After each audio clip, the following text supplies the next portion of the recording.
Single dad pawned. Dead mom's ring for diapers. The old customer behind him whispered, "That was my sister." And in that one heartbeat, the broke young father realized the stranger behind him wasn't just watching his pain, he was holding the key to a family secret that would change both their lives forever. Before we get into the story, comment below where in the world you are watching from today. The rain drummed steadily against the sidewalk as Eli Turner stood frozen, his worn work boots planted on the wet concrete. The plastic bag from the drugstore crinkled in his grip, the few diapers inside barely worth what he'd just given up. His heart pounded as the elderly man with the cane took a careful step toward him. "Please," Walter said, his voice gentle despite the downpour. "I know this must be quite a shock. It's been more years than I care to count since I last saw my sister." Eli shifted uncomfortably, glancing down at Grace. She was starting to fuss in her stroller, tiny hands reaching up as raindrops speckled the clear plastic cover. "I'm sorry," he managed, "but I really need to get her home before she catches cold." Of course. Walter nodded, but didn't move away, his clear blue eyes fixed on Grace with wonder. "She looks just like Lydia did as a baby. Those same dark curls." His voice cracked slightly. "I have a picture at home. Must be nearly 60 years old now." A car splashed by, sending a wave of water onto the curb. Eli instinctively pulled the stroller back, checking to make sure Grace stayed dry. The motion seemed to snap him out of his daze. "Look, sir," he said, trying to keep his voice steady. "I don't mean any disrespect, but this isn't, I can't." He broke off, unable to find the right words. How could he explain the shame churning in his gut? The desperation that had driven him to pawn his dead wife's ring? Walter's expression softened with understanding. "You don't owe me any explanations, son, but please." He reached into his coat pocket with slightly trembling hands and pulled out a small business card. "Take this. It's got my home number and address. When you're ready to talk, I'd love to hear about her, about both of you." Eli stared at the card, making no move to take it. The rain was coming down harder now, pattering against Grace's stroller cover like tiny drums. She let out a whimper, and Eli's protective instincts kicked in. "I appreciate the offer," he said stiffly, "but we need to go." He started to turn the stroller away. "Wait," Walter called out, his voice carrying a note of urgency that made Eli pause. "Please, just one more moment." The old man fumbled with his wallet, pulling out several worn bills. "Let me at least give you something for—" "No." Eli's voice came out sharper than he intended. "We don't need charity." "It's not charity," Walter said quietly. "It's family." The word hit Eli like a physical blow. Family. He hadn't had any since Lydia died, just him and Grace against the world. The thought of someone else claiming that connection, especially a stranger. "You don't know us," he said, his voice rough. "Just because you knew Lydia once?" "She was my baby sister," Walter interrupted, his eyes suddenly bright with tears. "She left home at 18, and I've regretted every day since that I didn't try harder to understand her choices, to support her. Please don't let my mistakes keep us apart now." Grace chose that moment to let out a full-throated cry, her patience with the rain and strange situation finally exhausted. Eli automatically reached down to adjust her blanket, his calloused mechanic's hands gentle as he tucked it more securely around her. Walter watched the tender gesture with a sad smile. "You're a good father," he said softly. "I can see that plain as day. Lydia must have chosen well." Something in Eli's chest tightened at those words. He'd been doubting himself so much lately, struggling to make ends meet, feeling like he was failing Grace at every turn. To have this stranger, this man who claimed to be family, see something worth praising. The rain continued to fall, but neither man moved. Finally, Walter held out the business card again. "Take it," he said. "No pressure, no expectations, just possibility." Eli hesitated for a long moment, then slowly reached out and took the card. The paper was slightly damp from the rain, but the blue ink was still clear. "Walter Dempsey," followed by an address and phone number. "Thank you," Eli said quietly, tucking the card into his jacket pocket. He wasn't sure what else to say. Walter seemed to understand. He nodded, leaning heavily on his cane. "You take care of that precious girl," he said. "And yourself too. Lydia would want that." The mention of her name still hurt, but somehow less sharply than before. Eli managed a small nod before turning the stroller around and heading down the wet sidewalk toward home. He could feel Walter's gaze on his back as he walked away, but he didn't look back. His mind was too full of questions, memories, and the weight of the business card in his pocket. Grace had settled down to quiet sniffles, soothed by the motion of the stroller. The rain began to ease as they made their way through the familiar streets of their small Kentucky town. By the time they reached their apartment building, it had faded to a gentle mist. Eli paused under the rusty awning, looking down at his daughter's peaceful face. She had dozed off, one tiny hand clutched around the edge of her blanket. "What do you think, Gracie?" he whispered, though she couldn't hear him. "Should we give your great-uncle a chance?" She slept on, offering no answer. But as Eli reached into his pocket and felt the damp edge of Walter's card, he couldn't shake the feeling that something important had just happened, something that might change everything. The streetlight cast irregular shadows on the wet pavement as Eli and Walter stood facing each other, the space between them heavy with unspoken questions and decades of lost time. Grace's soft whimpers filled the awkward silence, her tiny voice cutting through the steady patter of rain on the awning above them. Walter leaned heavily on his wooden cane, the polished oak worn smooth by years of faithful use. His weathered face, mapped with lines that spoke of both sorrow and joy, was etched with a mix of hope and hesitation that made Eli's chest tighten with recognition. "Lydia, she left home when she was 18, Walter said softly, his voice barely audible above the rain drumming against the shop's metal roof. Each word seemed to cost him something precious. It was Christmas Eve, 1985. The snow was falling so thick you couldn't see past the front porch. We never heard from her again." Eli shifted his weight from one worn boot to the other, studying the old man's face with the careful attention of someone who'd learned not to trust too quickly. There was something in those clear blue eyes that reminded him so strongly of Lydia's, the same gentle determination that had carried her through her final months. The same spark of life that had made her seem invincible even when she wasn't. Still, years of struggling alone, of doors slammed in his face and promises broken, had taught him to be wary of strangers, even kind-looking ones who claimed impossible connections. "Sir, I appreciate what you're saying, but—" Eli started, his voice rough with exhaustion and something deeper he couldn't name. "She loved to paint," Walter interrupted gently, his eyes growing distant with memory. "Little watercolors of birds and flowers. Cardinals and blue jays mostly. Daisies and black-eyed Susans. Used to cover our mama's old Frigidaire with them, dozens and dozens, held up with magnets shaped like strawberries." Eli's breath caught in his throat like a fishhook. In their tiny apartment, tucked away in the bottom drawer of Lydia's old dresser, a drawer he couldn't bear to open without feeling like he was drowning, lay dozens of her watercolors. Delicate studies of chickadees perched on winter branches, wildflowers dancing in imaginary breezes, each one signed with her careful script, L.T., for Lydia Turner, the name she'd chosen when she chose him. "She did," he admitted quietly, his voice barely more than a whisper. "Right up until the end. Even when her hands shook, she kept painting, said the birds needed someone to remember their songs." Walter's grip tightened on his cane until his knuckles showed white against the worn wood.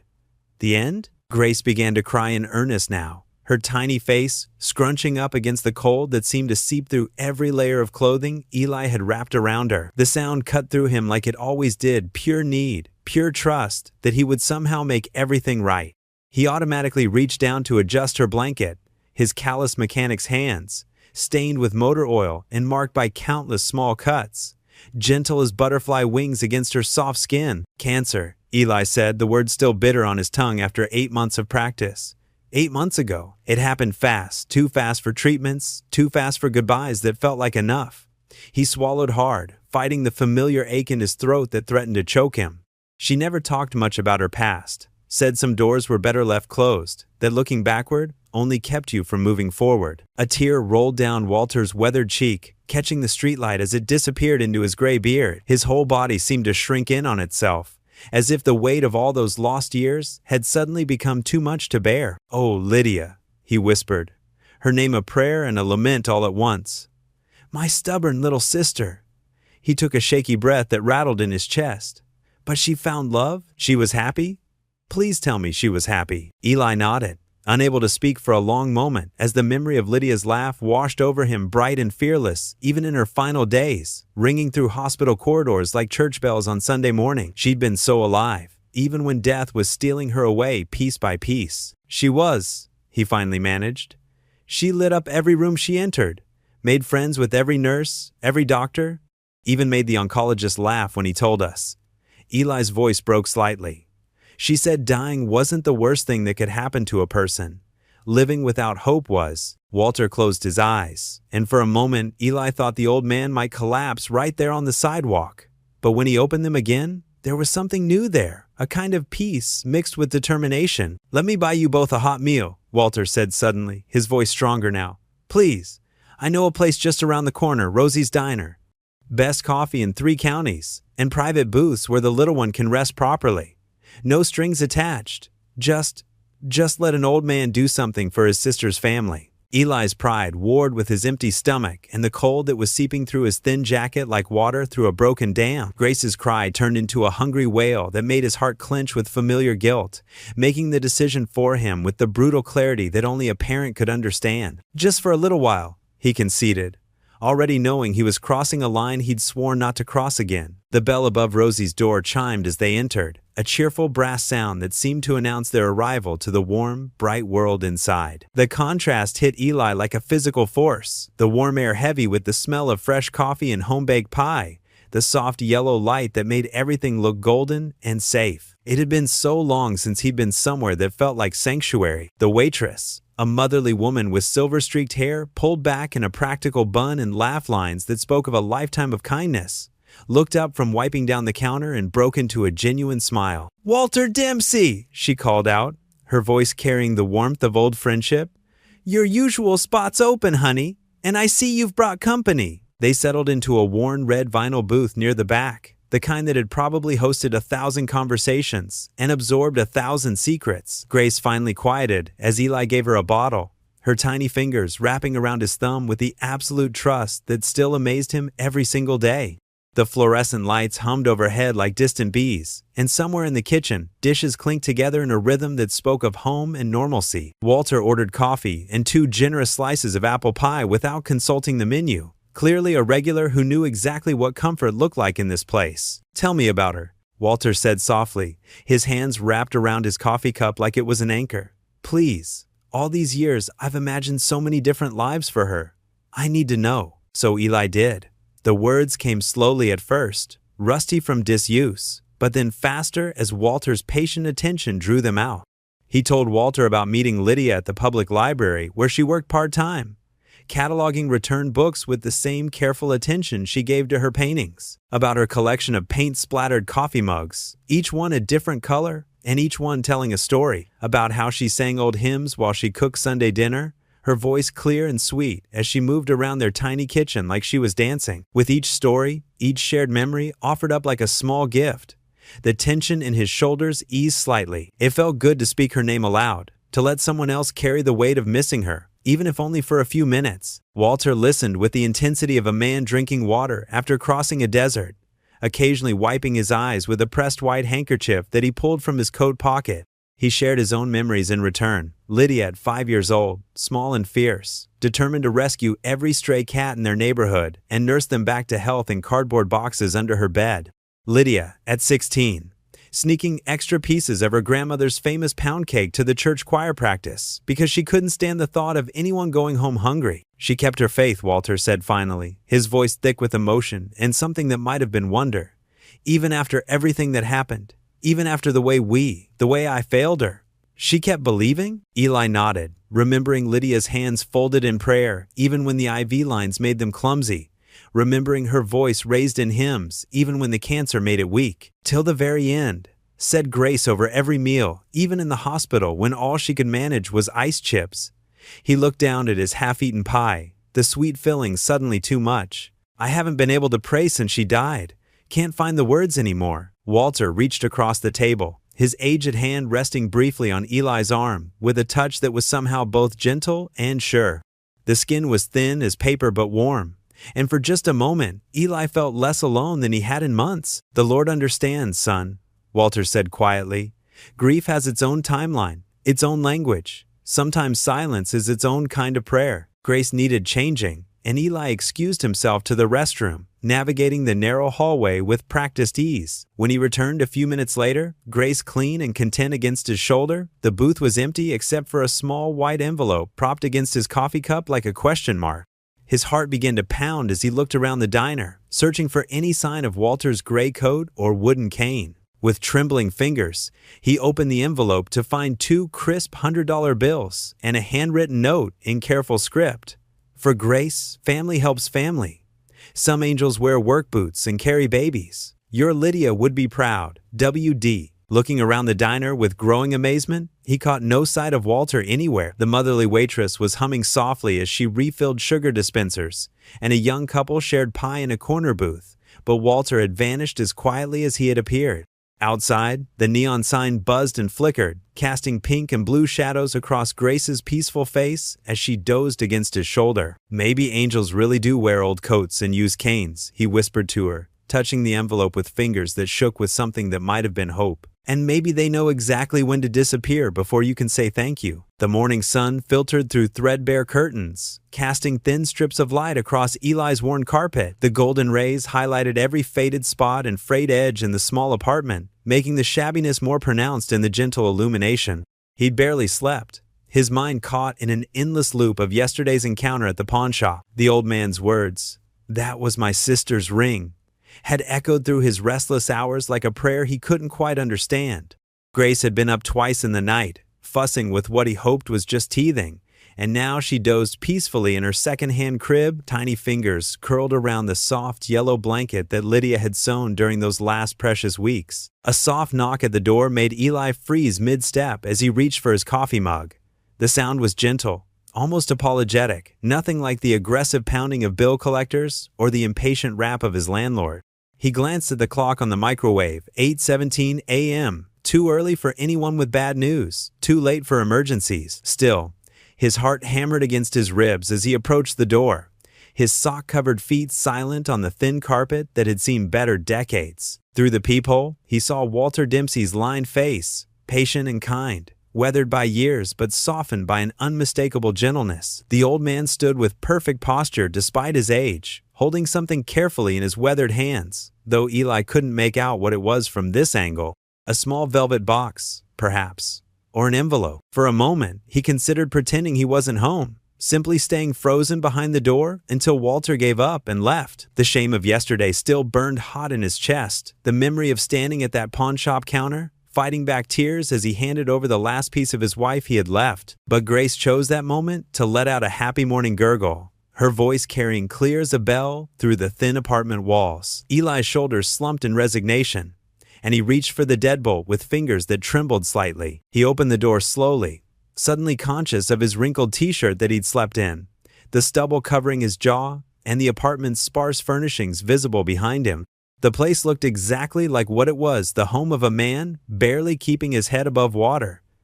"Mr. Dempsey," he said, his voice rough with sleep and embarrassment. "I wasn't expecting. Please, call me Walter." The old man's eyes crinkled with genuine warmth, the kind that seemed to reach right into the corners of Eli's defended heart. In his weathered hands, spotted with age but steady as stone, he held a familiar velvet box, the same one Eli had watched disappear behind the pawn shop counter just yesterday.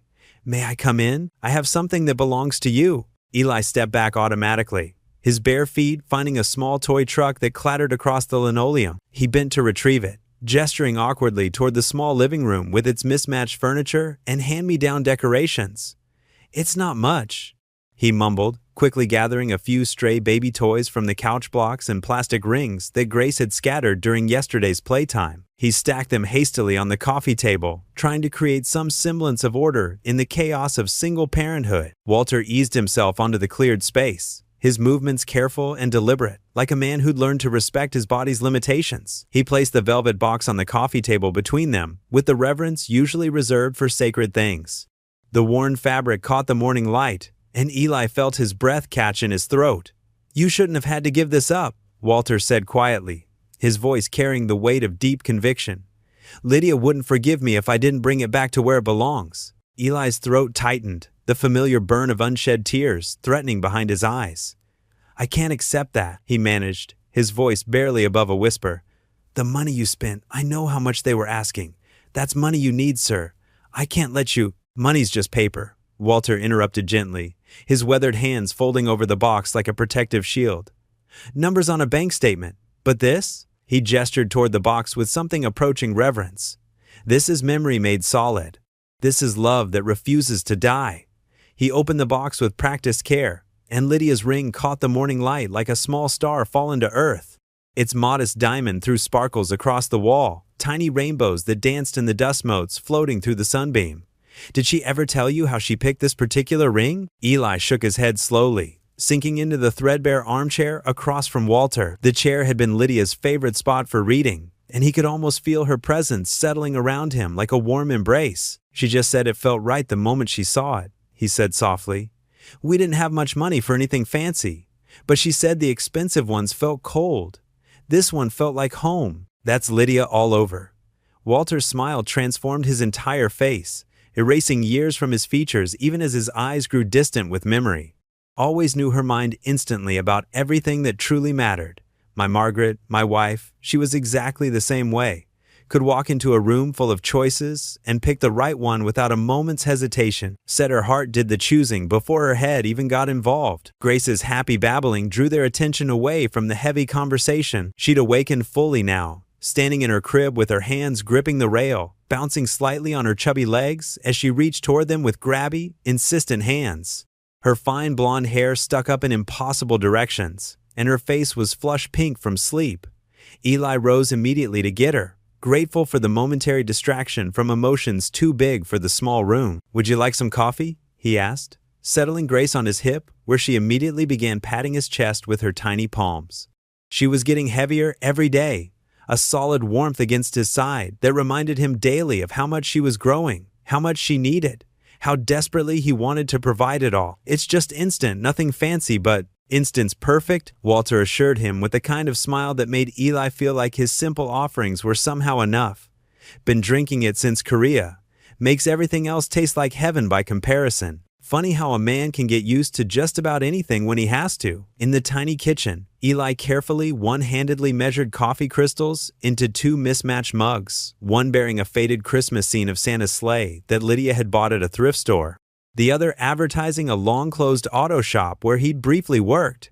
Grace helped by trying to grab everything within reach, her tiny fingers surprisingly strong and determined. The kettle's whistle seemed too loud in the morning, quiet, piercing through the comfortable silence that had settled between the two men. When he returned to the living room, balancing the mugs carefully, while Grace squirmed in his other arm, Walter had taken out his wallet and was showing Grace a worn photograph, its edges soft from years of handling. That's your Aunt Margaret, he told her in the gentle voice people reserve for babies and wounded things. She would have loved you something fierce, little one. Would have spoiled you rotten with homemade cookies and bedtime stories. Eli set the mugs down carefully on coasters made from old magazines, then lowered himself back into his chair. Grace immediately squirmed to get down, her newly mobile determination stronger than his tired arms could contain. She toddled unsteadily toward a pile of colorful blocks in the corner, her diaper crinkling with each wobbly step. She's got her mother's determination, Walter observed with obvious delight, taking a careful sip from the Christmas mug. The coffee was too hot, but he didn't seem to mind. Margaret was exactly like that with our boys when they were small, never still for a moment, always reaching for something new, always convinced the next thing would be even better than what they had. Boys? Eli asked, suddenly realizing how little he actually knew about this man who claimed to be family.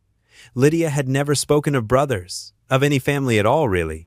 Her past had always seemed to begin the day she'd arrived in their small Kentucky town, as if she'd been born fully formed at 18 with nothing but dreams and determination. Walter nodded slowly, his weathered hands warming around the mug. 2 sons. David's a pastor now, got his own church up in Louisville. Built quite a congregation from what I hear. Good man, though he carries too much weight on his shoulders sometimes.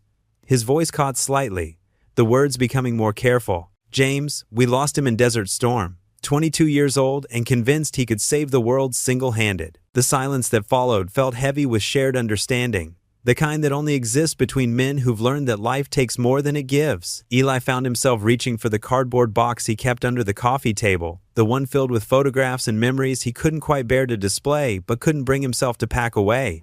Would you like to see some pictures of Lydia and Grace? Walter's face lit up like Christmas morning, years falling away from his features in an instant. More than anything in this world, son. They spent the next 2 hours going through photographs with the careful reverence of archaeologists uncovering ancient treasures. Their coffee grew cold and forgotten as Eli shared the visual story of the life Walter had missed. Pictures of Lydia in the tiny garden she'd coaxed to life behind their apartment, her hands dark with soil and her face bright with satisfaction. Photos of her painting Grace's nursery while 8 months pregnant, balanced precariously on a step stool, despite Eli's worried protests, her brushstrokes confident and sure. Images from her last Christmas, thin from the treatments but glowing as she held newborn Grace. Her eyes fierce with protective love and quiet determination to make every moment count. Walter touched each photograph gently, as if they might crumble under too much pressure. His fingers traced the edges with infinite care while he asked questions about each image, what Lydia had been thinking in that moment, what she'd said, how she'd laugh. He drank in every detail like a man dying of thirst, storing up memories of the sister he'd lost not once but twice. In return, he shared stories that painted young Lydia in colors Eli had never imagined. How she taught herself piano by ear, sitting for hours at their grandmother's old upright until she could play hymns that made the whole church weep.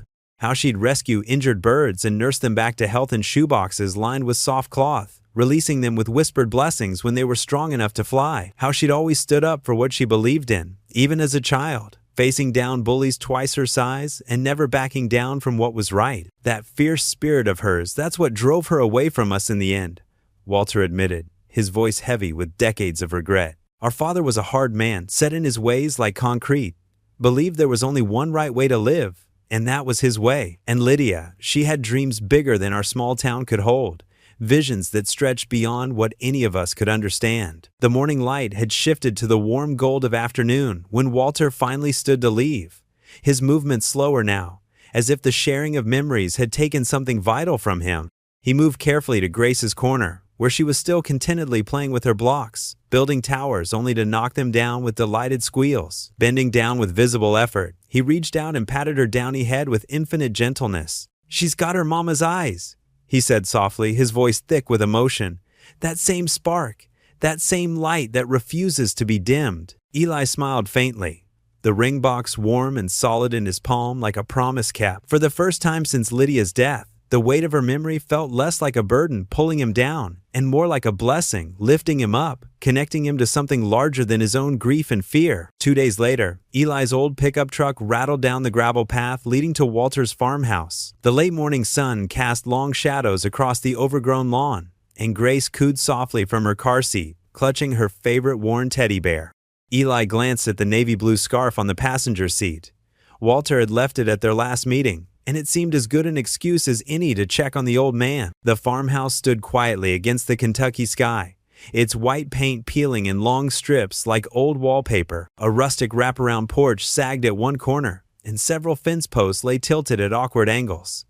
Eli's mechanic's eye caught every repair needed, every board that begged for attention. He parked beside Walter's weather-beaten Chevy and carefully lifted Grace from her seat. The wooden steps creaked under his feet as he approached the screen door, scarf in one hand, baby in the other. "Well, if it isn't the Turners." Walter's warm voice carried from inside before Eli could knock. The old man appeared, his blue eyes twinkling. "I was just pulling some biscuits from the oven. Perfect timing." "Found your scarf, Mr. Dempsey," Eli said, holding it out. "Walter, please." He waved them inside. "And those biscuits need butter and company to be proper biscuits." The kitchen smelled of fresh-baked bread and coffee. Sunlight streamed through gingham curtains, illuminating dust motes that danced in the air. Walter moved slowly but deliberately, pulling out a chair for Eli and grabbing a clean mason jar for water. "Sir," Eli began, settling Grace on his lap, "I couldn't help but notice your porch railing's loose. I could take a look at it for you." Walter paused, coffee pot hovering over 2 mismatched mugs. "Now, don't feel obligated. It's what I do. Or used to do, anyway." Eli bounced Grace gently as she reached for a biscuit. "Before the garage closed, might as well put these hands to use." Walter studied him for a moment, then smiled. "Tell you what, you fix what you can, and I'll feed you lunch. Deal?" "Deal." They settled into an easy rhythm. Walter held Grace, telling stories while Eli worked on the porch railing with tools from Walter's shed. The spring breeze carried the scent of wild honeysuckle as Walter's voice painted pictures of the past. Lydia was always singing, Walter remembered, rocking slightly in his chair. Even when Mama told her to hush, that voice would bubble up like a spring. Couldn't help herself. He chuckled. Stubborn as a mule, too. Once she set her mind to something, heaven help anyone who tried to stop her. Eli smiled, hammering a nail into place. That never changed. First time I met her, she marched right up to my garage and demanded I fix her car that minute. Didn't matter that we were closing, did you? Course I did. Couldn't say no to those eyes. They shared a knowing laugh, and Grace joined in with her baby giggles, not understanding but feeling the joy around her. Eli moved on to fix a broken window latch, then the squeaky screen door. Each repair felt like mending something inside himself. During Grace's nap in her stroller, carefully positioned in the shade of the porch, Walter brought out old photo album. Eli's throat tightened at the sight of teenage Lydia, her dark hair in braids, that familiar determined set to her jaw. She wore that same expression when she told me she was keeping the garage open late, Eli said softly, touching the photo. Even after she got sick. Said people needed their cars fixed, cancer or no cancer. Walter's weathered hand covered Eli's for a moment. They sat in comfortable silence, listening to Grace's soft breathing and the distant call of meadowlarks. As the afternoon wore on, Eli found himself sharing more than he had in months. Stories of Lydia's laugh, her passion for fixing things, her endless optimism, even in her final days. Walter listened with tears in his eyes, adding his own memories of her childhood determination and fierce love of life. The sun began its descent, painting the sky in warm oranges and pinks. Eli gathered his tools, watching Grace wake from her second nap with a sleepy smile. The porch railing stood solid now, the screen door swung silently, and the window latched properly. Walter stood in the doorway, his figure silhouetted against the kitchen light. You've got more of a future than you think, son, he said softly. Eli buckled Grace into her car seat, her tiny hands reaching for the steering wheel. As he drove home along the quiet country roads, he found himself smiling at her in the rearview mirror, her face glowing in the last rays of sunlight. For the first time since Lydia's passing, the weight in his chest felt a little lighter, like maybe he wasn't just surviving anymore. Maybe he was beginning to live again. The phone rang early Sunday morning, startling Eli as he warmed Grace's bottle. The baby squirmed in her high chair, tiny hands reaching for her breakfast. He tucked the phone between his ear and shoulder, testing the formula's temperature on his wrist. Hello? Ellie? It's Walter. The old man's voice crackled through the line, warm and hopeful. I was wondering if you and Grace might join me for church this morning. Oak Ridge Baptist, just off Main Street. Eli's hand stilled on the bottle. The last time he'd stepped into a church was for Lydia's funeral. The memory of flower arrangements and sympathetic whispers made his throat tight. He started, watching Grace's impatient wiggling. Walter, I haven't been to church since. I know, son, Walter said gently. But sometimes the hardest steps are the ones worth taking. No pressure, just thought you might like the company. Eli looked at the wall calendar where Lydia used to mark important dates. She'd always circled Sundays in red ink. What time? He heard himself ask. Service starts at 10. I'll save you both a seat. An hour later, Eli parked his truck in the crowded church lot. Grace wore her cleanest yellow dress, her wispy hair secured with tiny clips. He'd managed to find a decent button-down shirt that wasn't too wrinkled, though his work boots were the best he could do for shoes. The white clapboard church stood tall against the morning sky, its steeple reaching towards scattered clouds. People in their Sunday best filtered through the heavy wooden doors, some turning to stare, as Eli lifted Grace from her car seat. Walter waited on the steps, leaning on his cane but smiling broadly. There's my girl, he called, reaching to touch Grace's cheek as they approached. She grabbed his finger, giggling. And looking like a princess today. Inside, the familiar smell of old hymnals and wood polish brought memories flooding back. Lydia, standing beside him in the choir. Lydia, teaching Sunday school. Lydia, praying with such quiet certainty while he struggled to find the words. Walter led them to a pew near the front, helping Eli settle Grace with her soft toys. The whispers followed them down the aisle. He could feel dozens of eyes on his back, could almost hear the questions. Who was this rough-looking young man?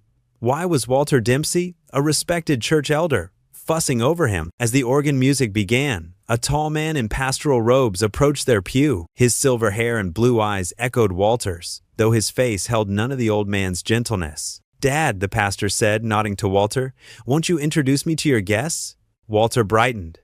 David, this is Eli Turner and his daughter Grace. Eli was married to Lydia. The pastor's welcoming smile froze, then disappeared entirely. His eyes hardened like blue steel. Lydia? He repeated, voice sharp enough to make Grace look up from her toys. My aunt who abandoned her family for sin? The words fell like stones in the quiet church. Eli's face burned as heads turned, conversations stopping mid-sentence. He'd seen that look before. Judgment masked as righteousness, condemnation wrapped in concern. David. Walter's voice carried unexpected steel. He pushed himself to his feet, one hand gripping his cane tight. You will not speak of your aunt that way. Not here. Not ever. Dad, you can't seriously? Lydia was 18 when she left, Walter continued, loud enough for nearby pews to hear clearly. She left because our father's idea of faith was control, not love. Because we watched her spirit die a little more each day, under his rules and his judgment. She chose freedom. And yes, it broke our hearts. But the sin wasn't hers. The silence in the church grew heavy. David's face had gone pale, his lips pressed into a thin line.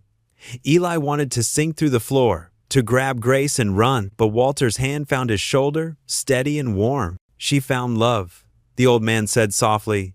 She found faith again, on her own terms.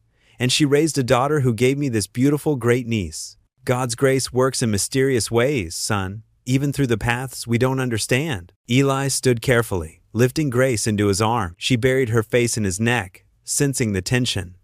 Thank you, Walter, he managed, voice rough, for everything.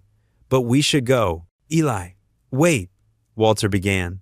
But Eli was already moving down the aisle, head high, despite the whispers, despite the shame burning in his chest. He wouldn't let them see him break. Not here, not now. The morning air felt cool on his face as he strapped Grace into her car seat. She watched him with Lydia's eyes, serious and knowing beyond her years. His hand shook slightly as he started the truck. Hours later, long after Grace had gone to sleep in her crib, Eli sat in the darkness of their small apartment. The only light came from her nightlight, casting star-shaped shadows on the wall. He watched her tiny chest rise and fall, remembering how Lydia used to do the same thing. I thought I was done being judged, he whispered into the quiet room. But Grace slept on peacefully, unaware of the weight her father carried, of the way the past reached forward with sharp fingers to wound the present. The morning sun cast long shadows across Eli's front porch as he opened his door, Grace balanced on his hip. He nearly stumbled over the neat stack of grocery bags blocking his path.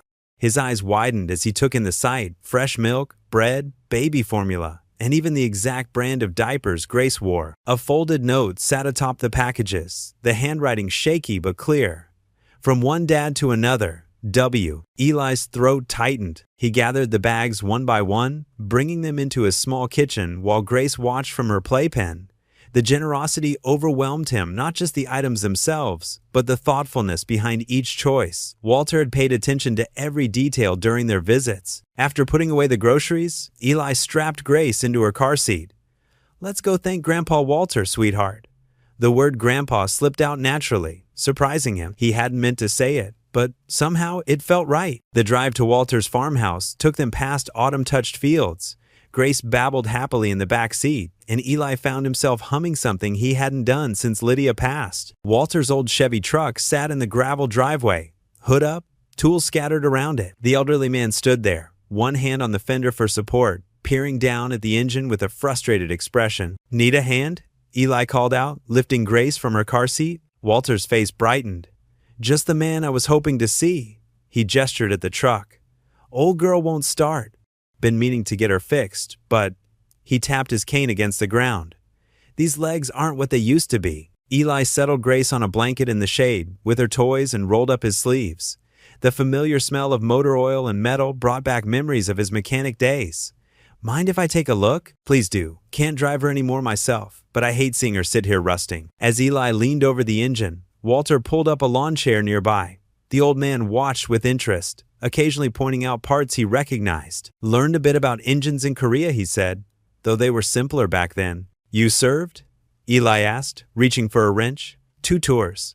Lost some good friends over there. Walter's voice grew distant.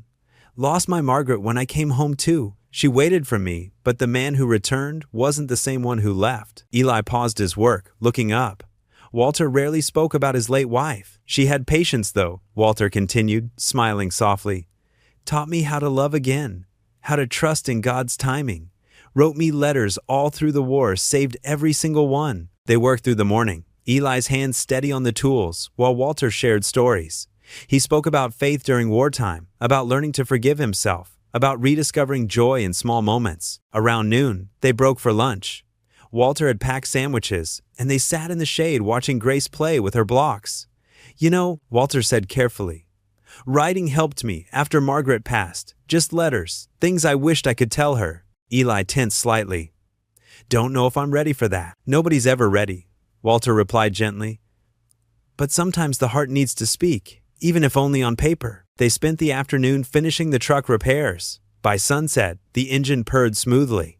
Eli wiped his hands on a rag, satisfaction warming his chest. It felt good to fix something again, to make something broken work. "Thank you for the groceries," Eli said as they packed up the tools.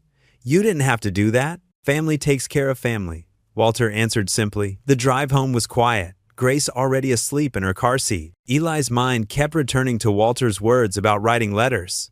After tucking Grace into her crib, he found himself sitting at the kitchen table, pen in hand, blank paper before him. His hand trembled slightly as he wrote the date at the top.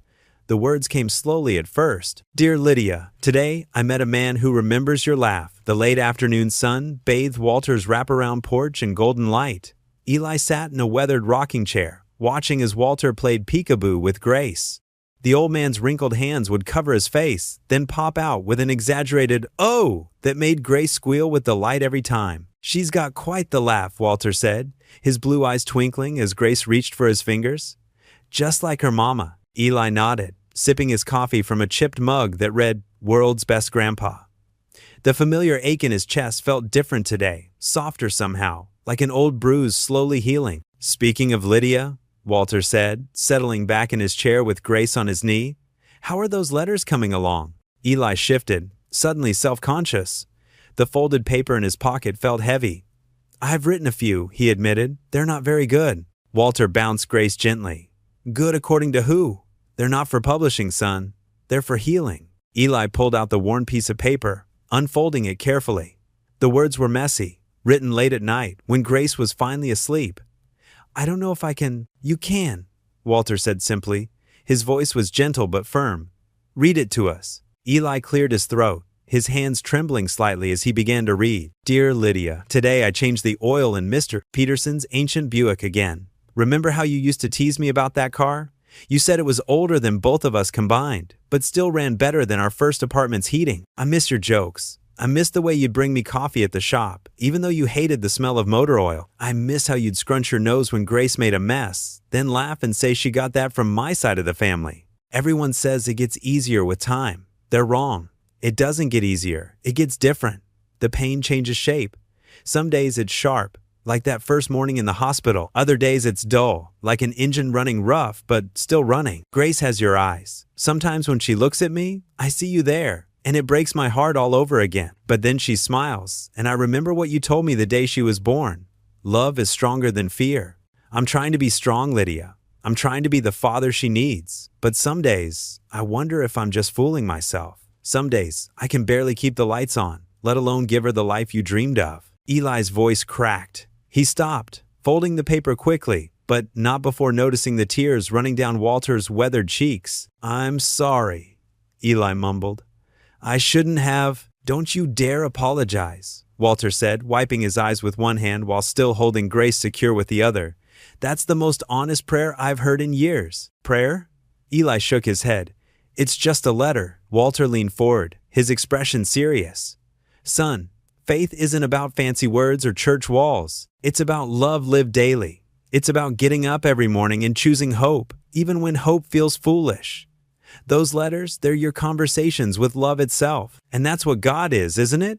Grace reached up, patting Walter's damp cheek with her tiny hand. The old man smiled, catching her hand and kissing it softly. "You know," Walter said after a moment, "we're having a little community potluck next weekend. Nothing fancy, just good food and better company. You and Grace should come." Eli tensed. The memory of David's harsh words at church was still fresh. "I don't know." "No pressure," Walter assured him. "Just a few neighbors sharing a meal. Mrs. Henderson makes the best apple pie this side of Kentucky, and Tom Bradley grills chicken that would make angels weep." Grace chose that moment to giggle, reaching for Eli with grabby hands. He took her from Walter, settling her against his chest, where she immediately began playing with his shirt buttons. "Will David be there?" Eli asked quietly. Walter shook his head. "He's at a pastor's conference in Louisville that weekend." "But Eli, you can't let one man's bitterness keep you from living." "Lydia wouldn't want that." Eli watched as the sun began its slow descent over Walter's fields, painting the sky in shades of pink and gold. Grace was getting heavy in his arms, her eyes drooping as she fought sleep. "Okay," he said finally. "We'll come." Walter's face lit up. "Wonderful. I'll even dig out my secret recipe for cornbread." They sat in comfortable silence as the day faded, watching the first stars appear. Grace had fallen asleep, her warm weight anchoring Eli to the moment. The evening air was sweet with the scent of late summer flowers, and somewhere in the distance, crickets began their nightly chorus. "You know something?" Eli said softly, almost to himself. "Maybe God hasn't forgotten me after all." Saturday morning dawned bright and clear, with a gentle breeze rustling through the oak trees at Murphy Park. Golden sunlight filtered through the leaves, casting dancing shadows across the dewy grass. Eli Turner stood at his bathroom mirror, fumbling with his tie the first time he'd worn one since Lydia's funeral 18 months ago. His hands trembled slightly as he adjusted the knot, the silk feeling foreign against his calloused fingers. The reflection, staring back at him, looked older than his 34 years. Dark circles still shadowed his eyes, and his brown hair needed a trim. But there was something different today, a spark of hope he hadn't seen in months. Maybe it was Walter's gentle encouragement, or maybe it was finally time to step back into the world of the living. "What do you think, sweetheart?" he asked Grace, who sat in her portable playpen nearby, surrounded by colorful blocks. She responded with a happy gurgle, drooling on her fresh yellow sundress that Mrs. Henderson from next door had brought over yesterday. The soft cotton fabric brought out the golden flecks in Grace's hazel eyes, Lydia's eyes. "Yeah, I guess the tie is too much." He slipped it off and unbuttoned his collar, trying to look casual but presentable. This wasn't a job interview. It was supposed to be fun. He scooped Grace up, breathing in her sweet baby scent, a mixture of Johnson shampoo and innocence. "Ready to meet some new people, little one?" She grabbed at his nose with her tiny fist, making him smile despite his nerves. The park was already buzzing with activity when they arrived in Walter's borrowed pickup truck. Red checkered tablecloths fluttered on picnic tables scattered beneath the towering oaks, and the smell of fried chicken, fresh baked pies, and smoky barbecue filled the warm summer air. Families were setting up lawn chairs and coolers, children's laughter mixing with the gentle hum of conversation. Eli spotted Walter near the food tables, arranging paper plates with careful precision, his silver hair catching the morning light. "There's my favorite girl," Walter called out as Grace squealed in recognition, her whole face lighting up with pure joy. His weathered face crinkled with genuine delight as he held out his arms, his blue eyes sparkling. "And look at this fancy dress. You're prettier than a Sunday morning, little miss." Eli handed Grace over, along with a covered dish wrapped in one of Lydia's old kitchen towels, the one with tiny strawberries that he couldn't bear to throw away. "It's just mac and cheese, nothing special." "Nonsense," Walter said, peeking under the foil. The rich, cheesy aroma wafted up, golden and comforting. "Margaret's recipe?" "Lydia's, actually." Eli's voice softened, his throat tightening slightly. "She used to make it for church potlucks back in Louisville. Said the secret was using 3 different cheeses and a dash of mustard powder." Walter's expression grew tender. "She had good taste." "This smells like heaven." More people arrived, filling the park with chatter and laughter. Families emerged from minivans and pickup trucks, children racing ahead with the boundless energy of youth, while parents juggled casserole dishes and diaper bags.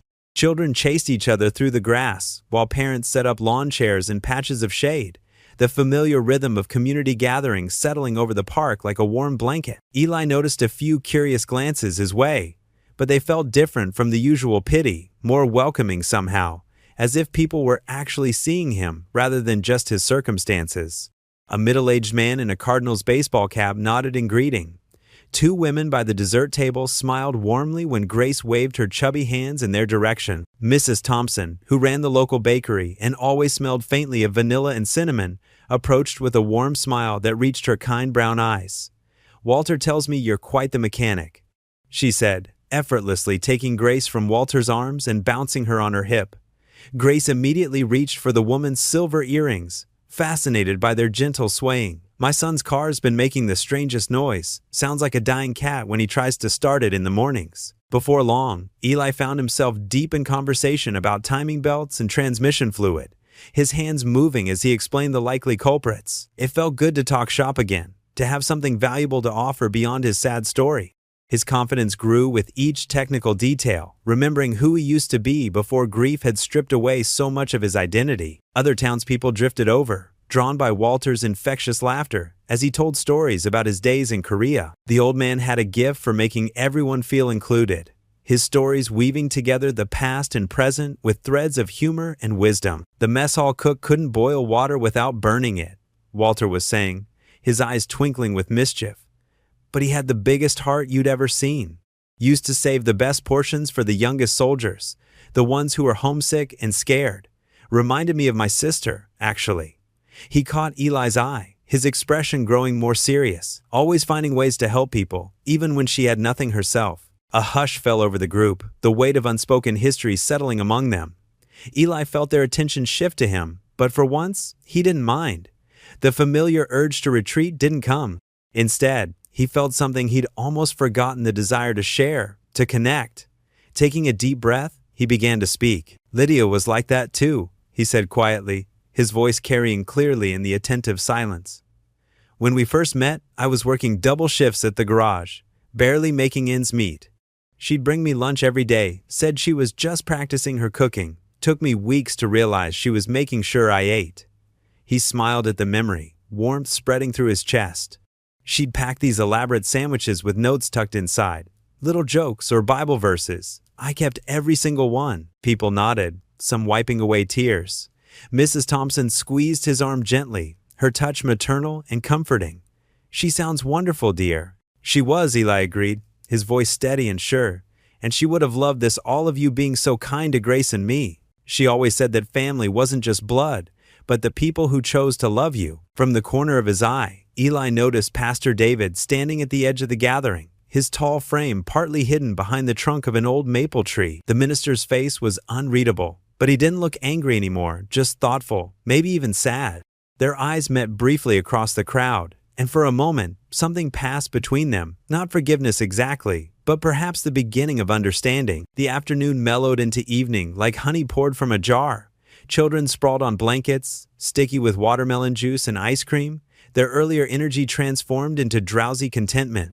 Parents chatted in lawn chairs while teenagers played volleyball nearby, their shouts and laughter creating a soundtrack of summer joy.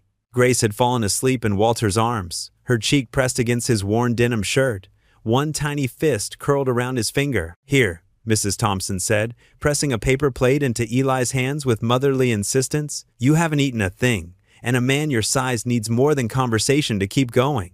This is Margaret's famous peach cobbler. Walter's been bragging about it all day. Eli took a bite, and the sweet, cinnamon-spiced fruit melted on his tongue. Memories flooded back. Sunday, dinners at Lydia's aunt's house, family gatherings where food was love made tangible, the simple joy of sharing meals with people who cared. He hadn't realized how hungry he'd been for more than just food. He'd been starving for belonging, for the warm embrace of community that he'd forgotten existed. As the sun began to sink toward the horizon, painting the sky in soft pinks and oranges that reminded him of cotton candy at the county fair, people started packing up their dishes and folding their chairs. Several stopped to shake Eli's hand or pat his shoulder, their touches lingering with genuine warmth. They left him with invitations to church suppers and offers of playdates for Grace, their words creating a bridge back to the world he'd thought was lost forever. Walter appeared at his side, moving with the careful grace of someone who'd learned to accommodate old bones and a tired heart. He gently transferred the sleeping baby back to her father's arms, Grace barely stirring in the transition. Walter clapped Eli on the shoulder, his blue eyes bright with something that looked suspiciously like pride. You did good today, son. Real good. Eli smiled, feeling the weight of months of isolation finally beginning to lift from his shoulders like morning fog burned away by sunlight. Here, in this park where he'd once played as a child, something fundamental was shifting like the first warm breeze after a long winter, promising that spring was finally coming. For the first time since Lydia's death, he felt truly accepted, not just as someone to pity, but as part of something larger than his grief. He belonged here, and maybe, just maybe, that was enough to build a future on. The evening air had cooled considerably as the last rays of sunlight painted the sky in soft oranges and pinks. Empty plates and satisfied smiles marked the end of a successful community potluck. Eli was helping pack up the folding chairs when Walter jingled his truck keys. Well, "I reckon it's time to head home," Walter announced, his cane tapping against the asphalt as he made his way toward his old Chevy. "Hold on," Eli called out, hurrying after him. "Let me drive you back." Walter waved him off with a gentle but firm hand. "Been driving this old girl for 40 years. Don't need a chauffeur just yet." Eli glanced at Grace, sound asleep in her carrier, then back at Walter. Something in his gut told him to insist, but he respected the older man's independence. He watched as Walter eased himself behind the wheel, the truck's door groaning in protest. The Chevy's engine turned over with a rattling cough. Walter gave a confident wave and pulled out onto Main Street, leaving Eli to follow in his own car. Grace secured in her car seat. They hadn't made it halfway to the farmhouse when Eli noticed Walter's truck slowing, its engine sputtering ominously. Black smoke puffed from the exhaust pipe as the vehicle lurched, then died completely, rolling to a stop on the shoulder of Old Mill Road. Eli pulled over immediately, grabbing a flashlight from his glove compartment. "Stay here, sweetheart," he whispered to Grace, leaving the car running for the air conditioning. He jogged to Walter's truck, where the older man sat looking more frustrated than worried. "Looks like the old girl's having one of her moods," Walter said with a sheepish smile. Eli popped the hood, waving away the steam that escaped. The engine ticked as it cooled, and he ran his experienced hands over various components. "Could be the fuel pump," he muttered. "Or maybe the timing belt finally gave out." "Nothing a good night's sleep won't fix," Walter suggested hopefully. Eli shook his head, suppressing a smile. "I've got my tow rope in the trunk. Let's get you both home, and I'll take a proper look." It took 20 minutes to secure the tow rope and carefully pull Walter's truck back to the farmhouse. The gravel driveway crunched under their tires as they arrived, crickets chirping their evening symphony. Eli carried Grace, still sleeping, into the house first. He made a small nest of blankets on Walter's worn couch, tucking her in securely before heading out to the garage. Walter had already turned on the fluorescent lights and was rummaging through an old toolbox. "You don't have to do this tonight," Walter said, but Eli was already rolling up his sleeves. "Can't leave you without wheels," Eli replied, grabbing a socket wrench. "Besides, I haven't had a good excuse to get grease under my nails in a while." They worked together in comfortable silence, broken occasionally by requests for tools or gentle teasing about Walter's vintage truck. The radio played softly in the background, an old country station that reminded Eli of working in his father's garage as a boy. Around 10 o'clock, Walter disappeared into the house, returning with 2 glasses of his famous homemade lemonade. "Taking a break isn't giving up," he said, holding out a glass to Eli. Eli wiped his hands on a shop rag and accepted the drink gratefully.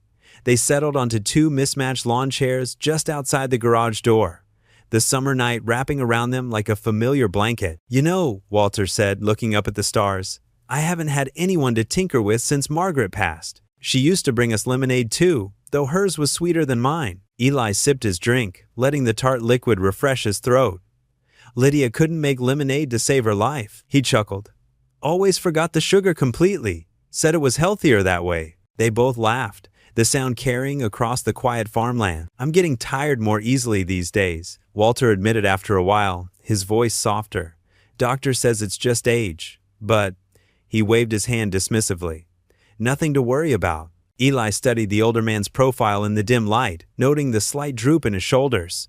"You should have said something about feeling tired. I wouldn't have let you drive." "Can't stop living just because the parts aren't working like they used to," Walter replied with a wink. "Truck or man." They returned to work, and just before midnight, the Chevy's engine turned over smoothly, purring like it hadn't in years. "There she is," Eli said proudly, wiping sweat from his forehead.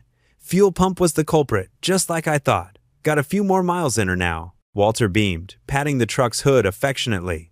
"Just needed the right touch, like most things in life." Eli gathered his tools, while Walter cleaned up the workspace, both men moving with the easy familiarity of friendship. Inside, Grace still slept peacefully on her makeshift bed, tiny fingers curled around her blanket. "I should get her home," Eli said, carefully lifting his daughter. She stirred slightly but didn't wake, nuzzling into his shoulder. Walter walked them to the door, leaning on his cane. "You're welcome here anytime, day or night," he said. "Both of you," Eli nodded, touched by the simple sincerity in Walter's voice. "I know. Thank you, Walter, for everything." As Eli's taillights disappeared down the driveway, Walter stood on his porch, the night air cool against his face. He looked up at the stars, their light twinkling through the branches of the old oak tree. "Lydia," he whispered into the quiet night, Your boy's in good hands. Eli sat at his small kitchen table, the lamp casting a warm glow over scattered papers. Grace slept soundly in her crib nearby, her gentle breathing a rhythm to his thoughts. He picked up his pen, smoothing out a fresh sheet of paper. "Dear Lydia," he wrote, his handwriting steady now after days of practice. "You wouldn't believe who I met. Your brother Walter. He's everything you described in those rare moments you spoke of: home, kind eyes, gentle spirit. The way he tells stories reminds me of you." The words flowed easier these days. Each letter felt like clearing dust from an old photograph, revealing memories he'd been too afraid to face. Some mornings, he wrote about simple things: how Grace had learned to grab her toes, or how the morning light reminded him of their first apartment. Other times, his words dug deeper. "I miss the way you'd sing while doing dishes," one letter read. "Sometimes I catch myself humming your songs to Grace.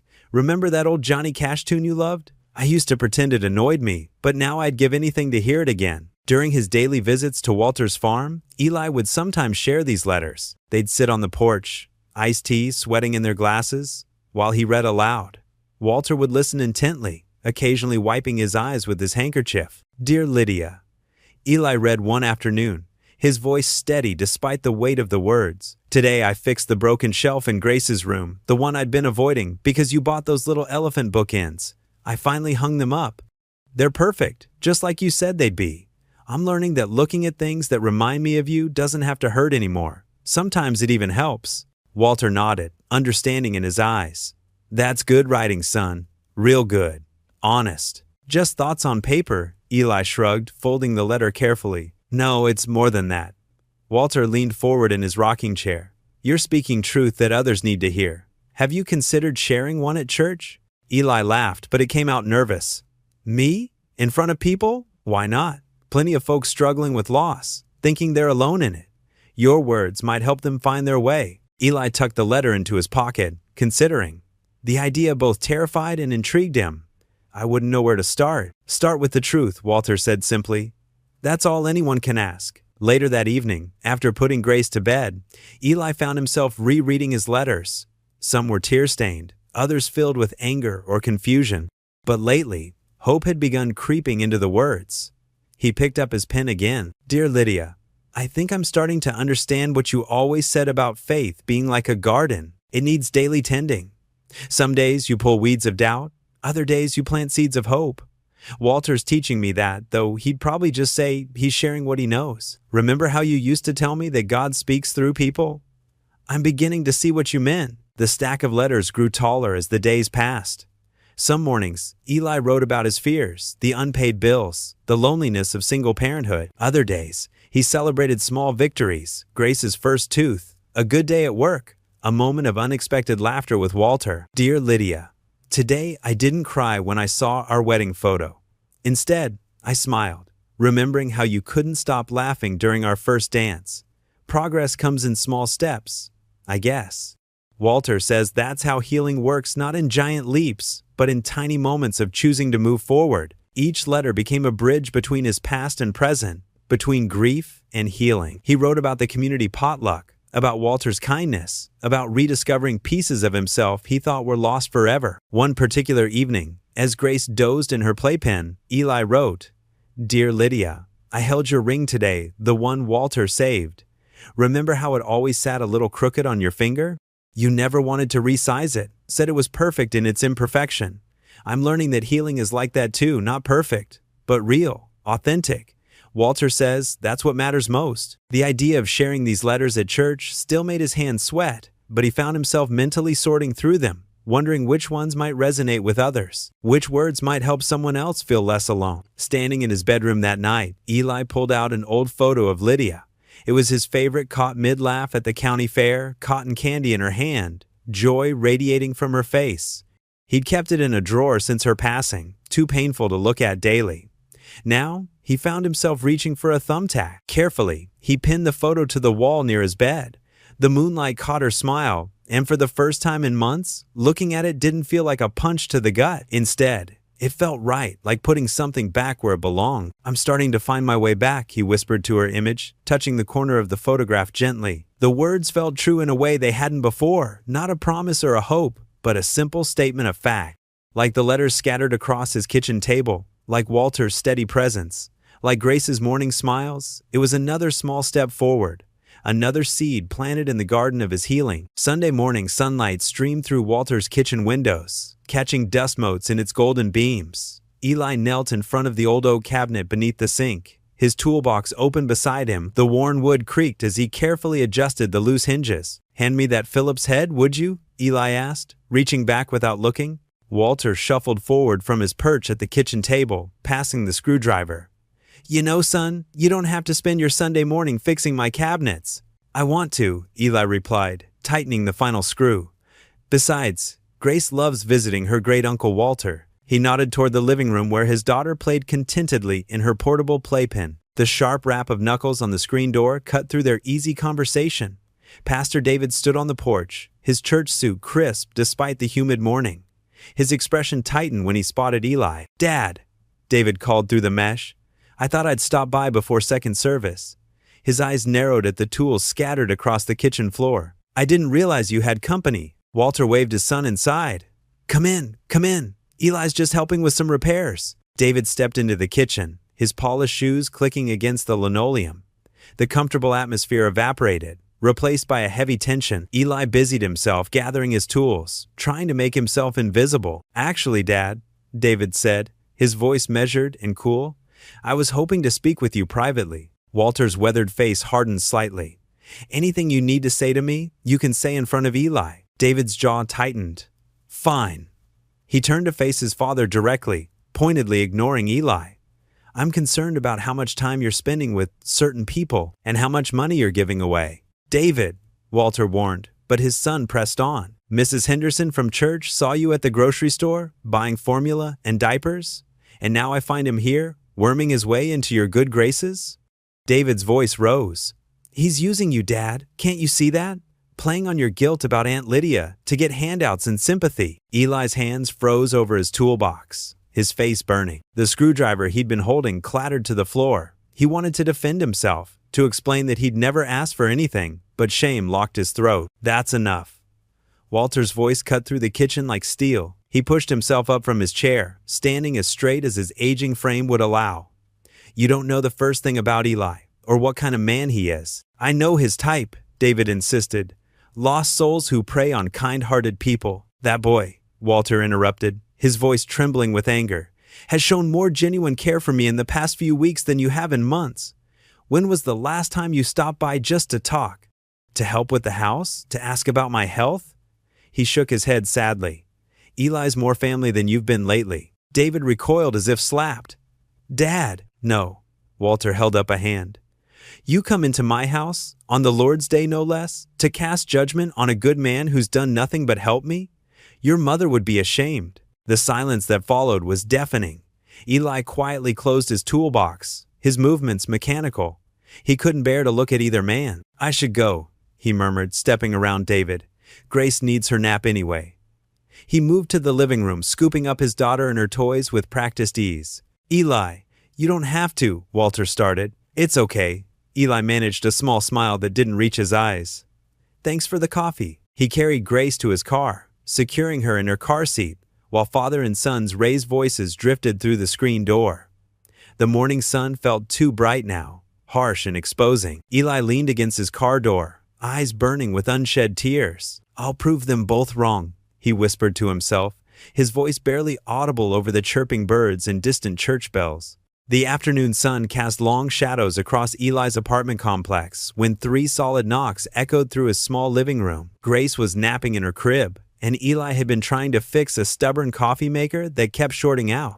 He wiped his hands on his jeans and opened the door to find Walter standing there, looking particularly excited despite his usual careful movements. "Got a minute?" Walter asked, his blue eyes twinkling with enthusiasm. He was holding what looked like a folder full of papers. "Sure, come in," Eli said, moving aside. "Watch the coffee maker parts on the floor. I was just trying to—" "Always fixing something, aren't you?" Walter chuckled, carefully navigating around the scattered components. He lowered himself into the worn armchair by the window, the one Lydia used to love. "But that's exactly why I'm here. You've got a gift for fixing things, son, not just machines." Eli sat on the edge of the couch, curious. "What do you mean?" Walter pulled out several papers from his folder. "I've been thinking. There are lots of folks in town struggling like you were, single parents, trying to make ends meet. What if we hosted a community night? Raise some funds? Bring people together?" Eli's stomach tightened. "I don't know, Walter. After what happened with David at church?" "Forget David," Walter said firmly. "This isn't about him. It's about doing something good. Besides," he added with a gentle smile, "you're not alone anymore. We'll do it together." Eli glanced toward Grace's room, where soft baby breaths could be heard through the monitor. He thought about the groceries that had appeared on his porch, the ring Walter had rescued, the countless acts of kindness that had lifted him from despair. "What exactly did you have in mind?" he asked finally. Walter's face lit up. "Nothing fancy. Just a simple gathering at the community center. Some food, maybe some music. You could share one of those letters you've been writing." "Walter, just hear me out," the older man continued. "Your words touch people, Eli. They need to hear stories like yours. And while we're at it," he pulled out some craft supplies from his bag. "We can make some decorations ourselves. Save money." Eli couldn't help but laugh at the sight of Walter, an 82-year-old veteran, holding sheets of colored paper and markers. "You're serious about this?" "As serious as a heart attack," Walter grinned. "Which, at my age, is pretty serious." For the next hour, they spread materials across Eli's small kitchen table. Walter showed him how to fold paper banners, a skill he'd learned decades ago in his church youth group. Eli's first attempts were clumsy, but Walter's patient instructions helped him improve. "The trick is in the corners," Walter demonstrated, his weathered hands moving with surprising precision. "See how it creates a nice clean edge?" Grace woke up during their craft session, and Walter entertained her while Eli worked on the banners. The baby giggled as Walter made silly faces, his dignity completely forgotten in the joy of making his grandniece laugh. "I've got something else to show you," Eli said after a while. He went to his bedroom and returned with a folded piece of paper. "I wrote this last night. Maybe it could work for the community night." Walter adjusted his glasses and listened intently as Eli read. "Dear Lydia, today I fixed Mrs. Henderson's car. Remember how you always said we should help others even when we're hurting? I didn't understand then, but now I see how helping others helps heal our own hearts too. Grace watched me work, just like you used to. Sometimes when I'm under a car, I imagine you're still sitting there in your lawn chair, reading your book, keeping me company." Eli's voice cracked slightly. Walter reached across the table and squeezed his arm. "That's perfect," Walter said softly. "That's exactly what people need to hear." They worked through the afternoon, planning and preparing. Walter shared stories about community events he'd helped organize years ago, and Eli found himself taking notes, actually getting excited about the possibility of helping others who were struggling like he had been. As the day wore on, they attempted to make coffee using Eli's newly repaired coffee maker. The result was a disaster. Bitter, burnt coffee that filled the apartment with smoke. "I thought you fixed it," Walter coughed, waving away the smoke. "I thought I did too," Eli laughed, opening windows. "Maybe I should stick to cars." They were still laughing when Eli knocked over a cup of paint water, sending it cascading across their carefully made banners. Instead of getting upset, Walter just grabbed paper towels and started blotting the mess. "You know what?" he said, grinning. "The smudges give it character. Like us, a little rough around the edges, but still standing." Eli looked at their handiwork spread across the table, slightly wrinkled banners, some with water stains, others with crooked letters, but all made with care and purpose. He thought about how different his life was from just a few weeks ago, when he'd stood in that pawn shop, ready to give up. "Thank you, Walter," he said quietly. Walter looked up from wiping paint. "For what?" "For not giving up on me, for showing me there's still good in the world." Walter's eyes misted over, but his smile was bright. "That's what family does, son. That's what family does." They sat together in comfortable silence, surrounded by their creative chaos, while Grace played with paper scraps at their feet. The afternoon sun painted everything golden, and for once, Eli felt like he was exactly where he needed to be. The town hall glowed like a warm beacon against the darkening Kentucky sky. Someone had strung fairy lights across the entrance, creating a gentle, welcoming sparkle that reminded Eli of fireflies on summer evenings. Inside, the usually stark municipal building had been transformed by their handmade decorations. Paper banners hung from the walls, and mason jars with tea lights dotted the folding tables. Grace toddled through the growing crowd in her tiny blue dress, one that Eli had found tucked away in Lydia's hope chest. Her dark curls bounced with each determined step, and her patent leather shoes clicked against the linoleum floor. Several of the townspeople stopped to coo at her, offering gentle waves that made her hide shyly behind Eli's legs before peeking out again with a giggle. "There's my girl," Walter called from across the room, making his way slowly through the crowd with his cane. He wore his best suit, pressed and neat, though the shoulders hung a bit loose on his aging frame. Grace immediately abandoned her hiding spot and wobbled toward him, arms outstretched. The room filled steadily with people, young mothers juggling diaper bags, elderly couples arm in arm, teenagers helping to carry platters of home-cooked food to the long buffet table. Eli recognized faces from the garage, the grocery store, the park where he took Grace to play. They weren't strangers anymore. They were neighbors. Mrs. Henderson, whose car he'd fixed last week, brought her famous apple pie. "On the house," she insisted, patting his arm. "You saved me a fortune on that transmission work." In the corner, Pastor David stood quietly, his usual confident posture somewhat subdued. He held a paper cup of punch and watched the proceedings with an unreadable expression. When their eyes met briefly across the room, Eli gave a small nod. David returned it after a moment's hesitation. At 7 o'clock, Walter cleared his throat into the microphone they'd borrowed from the church. The feedback made everyone wince, but his warm chuckle eased the moment. "Friends and neighbors," he began, "thank you for coming tonight. We're here to support each other, to remember that none of us walks alone." Eli's hands trembled slightly as he unfolded the letter he'd brought. The paper was worn at the creases from how many times he'd read it over, practicing in front of his bathroom mirror. Grace sat contentedly in Walter's lap in the front row, playing with his tie clip. "Some of you knew my wife, Lydia," Eli began, his voice rough with emotion. He cleared his throat and started again, stronger this time.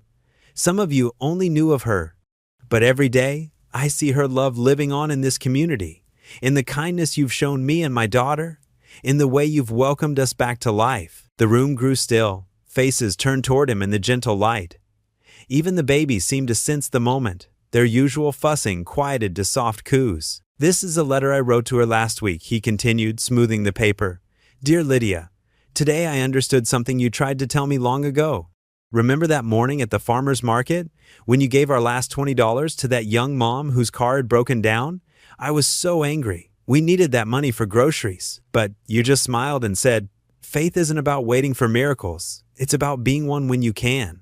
A few murmurs of recognition rippled through the crowd. Eli saw Mrs. Peterson dab at her eyes with a tissue. "I didn't understand then, but I do now. Because after you left us, when I was drowning in grief and bills and diapers, this town became our miracle. A bag of groceries appeared on our porch. Someone anonymously paid our electric bill. Walter." His voice caught for a moment.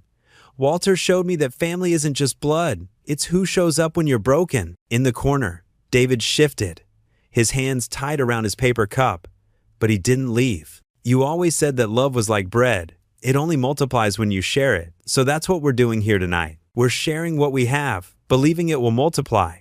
Maybe someone here needs a car fixed. Maybe someone else can offer childcare. Maybe we all just need to remember we're not alone." Eli looked up from his letter, taking in the faces before him. Faces that had become familiar. Faces that had begun to feel like home. Lydia's love didn't die with her. It lived on in every person who helped us, in every act of kindness that kept us going. And now, it lives on in what we do for each other. The silence that followed was full of sniffles and quiet nods. Then, from somewhere in the back, someone started to clap. The applause spread like a wave, warm and genuine, until the whole room was filled with it. As Eli stepped down from the small platform, people came forward to hug him, to share their own stories of Lydia's kindness, to offer help and ask for it. A young single mother asked if he could look at her car's brakes. An elderly gentleman offered to babysit Grace one afternoon a week. Connections formed, phone numbers were exchanged, and the room buzzed with the energy of community being born. Walter made his way to Eli's side, Grace now sound asleep against his shoulder. His eyes were bright with tears and pride as he gripped Eli's shoulder firmly. "You've given this town something to believe in," he said softly, his voice thick with emotion, "something bigger than their own troubles." The morning sun streamed through Walter's kitchen windows, painting warm squares on the checkered tablecloth. Eli hummed softly as he measured coffee grounds into the old percolator, while Grace played with her stuffed bunny in her portable playpen. The night before still felt like a dream. The community gathering, the shared stories, the feeling of finally belonging somewhere again. "Best coffee in Kentucky," Walter declared from his seat at the kitchen table, his weathered hands wrapped around yesterday's newspaper. You've got the magic touch, son. Eli grinned, reaching for the sugar bowl. Don't tell Mr. Jackson at the diner. He still thinks his is the best in town. That man wouldn't know good coffee if it... Walter's voice suddenly cut off with a sharp gasp. Eli turned at the strange sound. The newspaper slipped from Walter's fingers, scattering across the linoleum floor. Walter's face had gone ashen, his right hand clutching at his chest. Walter? Eli's voice cracked as he rushed to the old man's side. What's wrong? Walter tried to speak, but only managed a weak wheeze. His eyes were wide with fear, and beads of sweat appeared on his forehead. His fingers dug into the fabric of his flannel shirt. Hold on, Eli said, his hands shaking as he pulled his phone from his pocket. He dialed 911, his heart pounding so hard he could barely hear the operator's voice. 911? What's your emergency? My friend, Eli stammered, keeping one hand on Walter's shoulder. He's having chest pains. He can't breathe right. Please hurry. He rattled off Walter's address, his eyes never leaving the old man's face. Stay with me, Walter, Eli pleaded as they waited. The ambulance is coming. Just stay with me. The minutes crawled by like hours. Grace started crying, sensing the tension in the room. Eli wanted to comfort her, but couldn't leave Walter's side. He kept talking, saying anything that came to mind, desperate to keep Walter conscious. Remember how you taught me to fix that carburetor last week? You've got to stick around to teach me more, okay? Grace needs her grandpa Walter. When the paramedics finally arrived, their heavy boots thundering up the porch steps, Eli felt like he could barely breathe himself. They worked quickly, asking questions Eli could only partially answer. Yes, Walter had seemed tired lately. No, he hadn't mentioned previous heart problems. I'm riding with him, Eli announced, already gathering Grace into his arms. One of the paramedics nodded, helping them into the ambulance behind Walter's stretcher. The siren wailed as they sped through town, past the diner, past the church where they'd shared so many Sunday mornings. Walter looked small and fragile under the oxygen mask, his eyes closed. Eli held his hand, whispering prayers he thought he'd forgotten. At the hospital, everything became a blur of white walls and urgent voices. Doctors whisked Walter away, while Eli paced the waiting room, bouncing Grace gently as she fussed. He called David's number with trembling fingers, leaving a voicemail when there was no answer. Hours passed. Grace finally fell asleep in her carrier, exhausted from the morning's chaos. A doctor, with kind eyes and gray hair, finally approached, clipboard in hand. Mr. Turner? She asked softly. Mr. Dempsey is stable, but I'm afraid the news isn't good. He's experiencing severe heart failure. We're doing everything we can, but given his age and the extent of the damage. Eli sank into a nearby chair, his legs suddenly weak. Can I see him? The doctor nodded, leading him to a small room filled with beeping machines. Walter lay propped up on white pillows, looking pale but alert. His eyes brightened when he saw Eli. There's my boy, he whispered hoarsely. Eli carefully set Grace's carrier down and took Walter's hand. You scared me half to death, old man. Walter's fingers tightened weakly around his. Listen, son. David, he's going to be angry, hurting. Don't let him. He paused, catching his breath. Don't let him hate anymore, promise me. Before Eli could respond, rapid footsteps approached from the hallway. David burst into the room, his pastor's collar askew, face flushed with emotion. Dad! He cried. Then his eyes landed on Eli. His expression hardened instantly. What are you doing here? David, Walter started, but his son cut him off. This is your fault? David spat at Eli, his voice trembling. All these projects, all these activities, you've been wearing him out. He's 82 years old, for God's sake. David, please. Walter tried again, but started coughing. I was just trying to help, Eli said softly, stepping back from the bed. Help? David's laugh was bitter. You latched onto a lonely old man for his money and sympathy. And now look what's happened. The words hit Eli like physical blows. He looked at Walter, saw the pain and exhaustion in his face, and suddenly couldn't bear to be in the room anymore. Without a word, he picked up Grace's carrier and walked out, David's angry words following him down the hall. The automatic doors whooshed open, and Eli stepped into the evening air. The streetlights had just flickered on, casting pools of cold light across the parking lot. He stood there, Grace sleeping peacefully in her carrier, and felt hot tears sliding down his cheeks. Everything he touched seemed to crumble. First Lydia, now Walter. Maybe David was right. Maybe he should have seen the signs, should have done less, should have protected Walter better. A car horn honked in the distance. The sound of ambulance sirens wailed, bringing another emergency. Another family's worst day. Eli wiped his eyes with his sleeve and started walking toward his truck, each step heavy with the familiar weight of loss. The ring around his neck, Lydia's ring, the one that had started everything, felt like it was burning against his skin. He touched it through his shirt, remembering Walter's words from what felt like a lifetime ago. Some things aren't meant to be sold. They're meant to be passed on. But right now, under the harsh glare of the hospital lights, Eli wasn't sure what he had left to pass on except grief. The kitchen light flickered dimly as Eli slumped at his worn wooden table, surrounded by a scattered mess of overdue bills. Their bright red final notice stamps seemed to mock him in the half-light. The eviction notice, stark white against his refrigerator door, felt like a knife in his heart. 3 months behind on rent, there was no more wiggle room. Grace's cries pierced the quiet night, her tiny voice full of discomfort. She'd been fussy all evening, probably sensing his distress. Eli pushed back from the table and lifted her from the playpen, cradling her close. "Shh, sweetheart," he whispered, bouncing her gently. "Daddy's here." But the truth stabbed at him. For how much longer? They had maybe 2 days' worth of formula left. The electricity bill was due tomorrow. His last paycheck had barely covered the basics. And now, with Walter in the hospital, Eli's eyes drifted to the small velvet box sitting on the counter. He'd promised himself he'd never do this again. The first time had nearly broken him, but Walter wasn't here to save them now, and pride wouldn't keep a roof over Grace's head. Grace hiccuped against his shoulder, her cries softening to whimpers. Eli pressed his lips to her downy head, breathing in her baby powder scent. "I'm sorry, baby girl. I'm so sorry." With trembling hands, he opened the box. The ring caught what little light there was, the small diamond still as bright as the day he'd slipped it onto Lydia's finger. He could still see her face, glowing with joy, as she'd said, "I do." Now he was about to break that promise for the second time. "Lydia," he whispered to the empty kitchen, "I don't know what else to do." The night seemed to press in around him as he gathered Grace's diaper bag and strapped her into her stroller. The walk to Jackson's pawn and trade felt longer than ever before, each step heavy with shame. The open sign buzzed faintly in the window, a harsh neon beacon in the gathering dark. Inside, the fluorescent lights hummed overhead, casting everything in that familiar, sickly glow.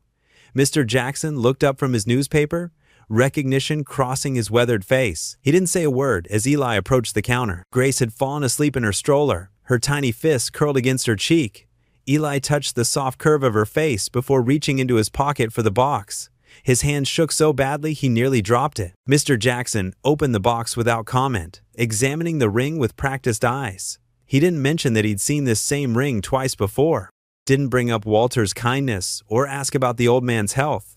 Instead, he simply wrote out a ticket and counted out the cash less than last time, but enough to keep them housed for another month. The transaction passed in heavy silence. No judgment in the pawnbroker's eyes, just quiet understanding that somehow made it worse.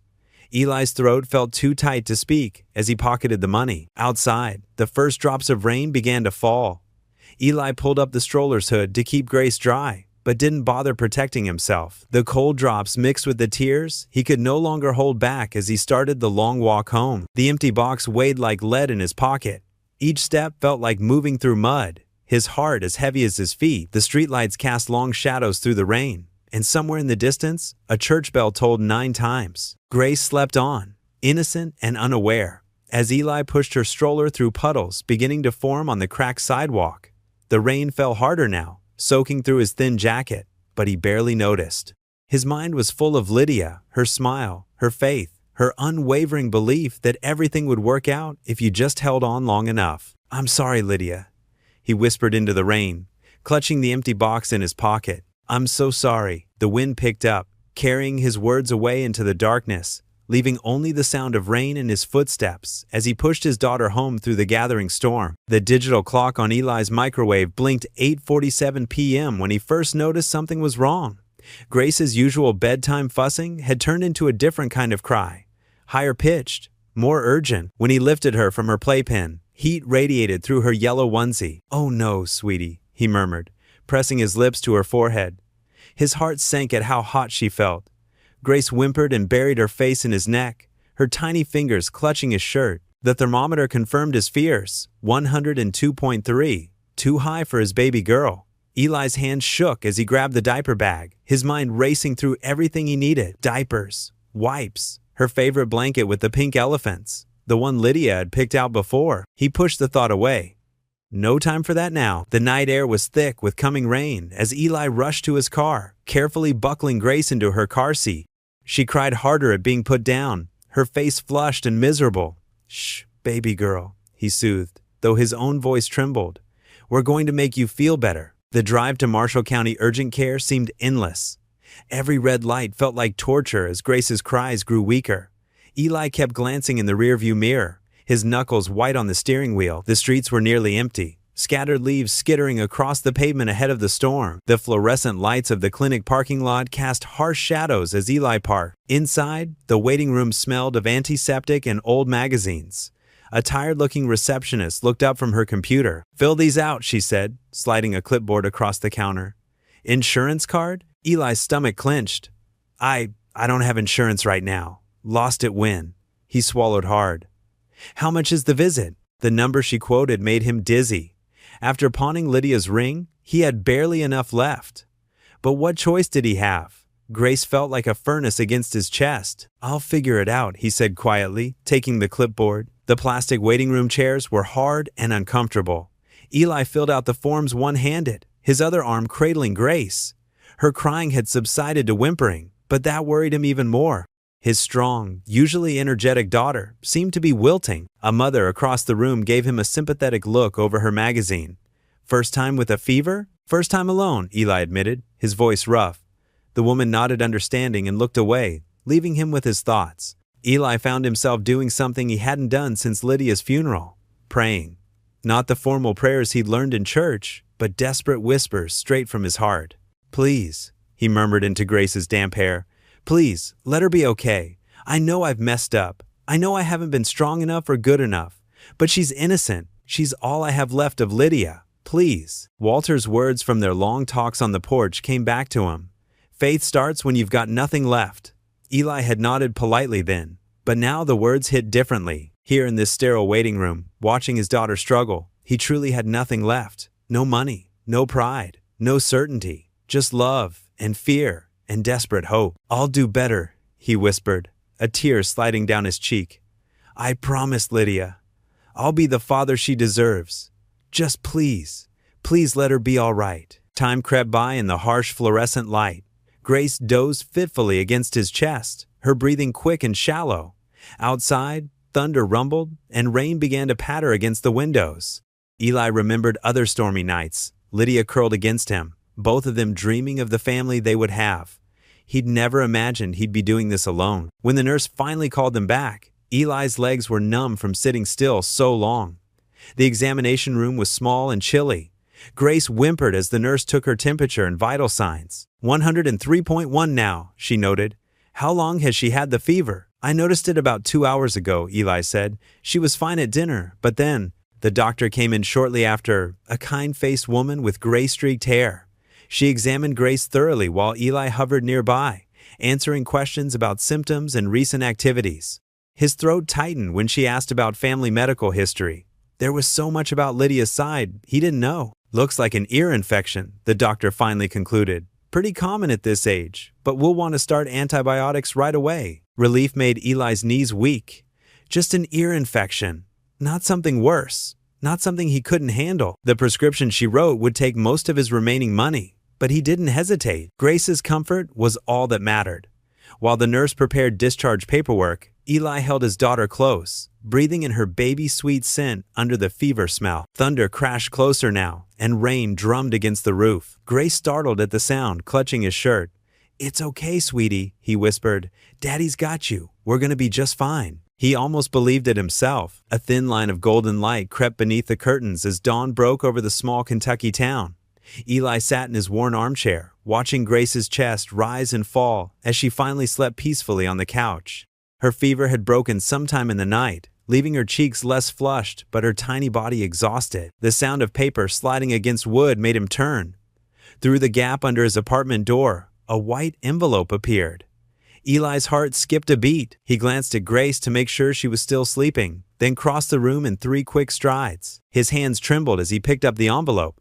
It was plain and unmarked, sealed with care. The paper felt expensive, not the kind you'd find at the dollar store. Eli sank to the floor right there by the door, his back against the wall, and carefully opened it. 3 things fell into his lap: a familiar pawn ticket, a thick fold of cash, and a note written in shaky but determined handwriting. Eli recognized it immediately.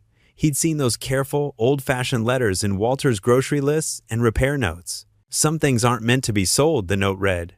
"They're meant to be passed on." Eli's vision blurred as he counted the money with trembling fingers. $500 in crisp bills, more than enough to reclaim the ring and cover this month's rent. His throat tightened as he realized Walter must have arranged this before his collapse, knowing somehow that Eli would need it. "Oh, God," he whispered, pressing his palms against his eyes. The tears came anyway, hot and fast. He hadn't cried like this since Lydia's funeral. Great, heaving sobs that he muffled in his sleeve to avoid waking Grace. From the couch came a soft murmur. Eli quickly wiped his face and looked over. Grace had rolled onto her side, one small hand curled under her chin, still deep in healing sleep, just like her mother used to sleep. The morning light grew stronger, painting squares of gold on the worn carpet. Eli read the note again, tracing Walter's words with his finger. The old man's presence seemed to fill the room, his quiet wisdom, his stubborn kindness, his refusal to let hope die. Eli checked his watch. 7:15 a.m. Jackson's Pawn and Trade wouldn't open until 9, but he couldn't wait. He needed to move, to do something. He called Mrs. Martinez from next door, who had helped watch Grace before. "Of course I'll watch her, mijijo," she said warmly when he explained. "My Carlos was sick like that last month. She'll sleep for hours yet." After Mrs. Martinez arrived, Eli grabbed his keys and jacket. He paused in the doorway, looking back at Grace. The morning sun caught her dark curls, making them shine like her mother's used to. The streets were quiet as Eli drove to the pawn shop, past shuttered storefronts and early morning joggers. He parked across the street, watching the dark windows of Jackson's while the sun climbed higher. His hands kept returning to the envelope in his pocket, touching it to make sure it was real. At 8:45, Mr. Jackson's nephew started unlocking the front door. Eli was out of his truck before the closed sign had fully flipped to open. "We just opened," the nephew started to say, but Eli was already pulling out the pawn ticket. "The ring," he said, voice rough. "The wedding ring from yesterday. I need it back." The nephew blinked at Eli's intensity, but took the ticket. "Let me check with Uncle Jack." Eli paced the small shop while he waited, past shelves of tools and electronics, guitar cases, and old cameras. Each step felt like an eternity. Finally, Mr. Jackson himself emerged from the back room, holding the familiar velvet box. "Didn't expect to see this one again so soon," he said quietly, studying Eli's face. Eli placed the cash on the counter with shaking hands. "Please." Mr. Jackson opened the box, showing him the ring was still there, still perfect. The small diamond caught the morning light, sending tiny rainbows across the glass counter. Lydia's ring. Their ring. The symbol of everything they'd shared and lost and found again. "She must have been something special," Mr. Jackson said softly as he counted out the money. "She was," Eli managed. "Her brother, he's something special too." The transaction complete, Eli stepped outside into the full morning Sunday. He opened the box one more time, just to be sure. The ring sat there, waiting to go home. He pressed it against his heart, feeling its solid reality through his shirt. "Thank you, old man," he whispered into the quiet street. The words felt insufficient for everything Walter had given him. Not just the money, but the reminder that love doesn't end. It changes hands. It finds new ways to shine. The hospital corridor stretched long and quiet in the late afternoon light. Eli's footsteps echoed against the polished floors as he made his way to room 412. His heart felt heavy, like it was made of lead. The smell of antiseptic and illness hung in the air, bringing back memories of Lydia's final days. Outside Walter's room, he paused to take a deep breath. Through the small window, he could see the old man propped up in bed, looking smaller and more fragile than ever against the stark white sheets. An IV dripped steadily beside him, and various monitors beeped softly in the background. "Come in, son," Walter called out weakly, having spotted Eli through the window. His voice was thin but warm like always. Eli stepped inside, clutching a paper bag.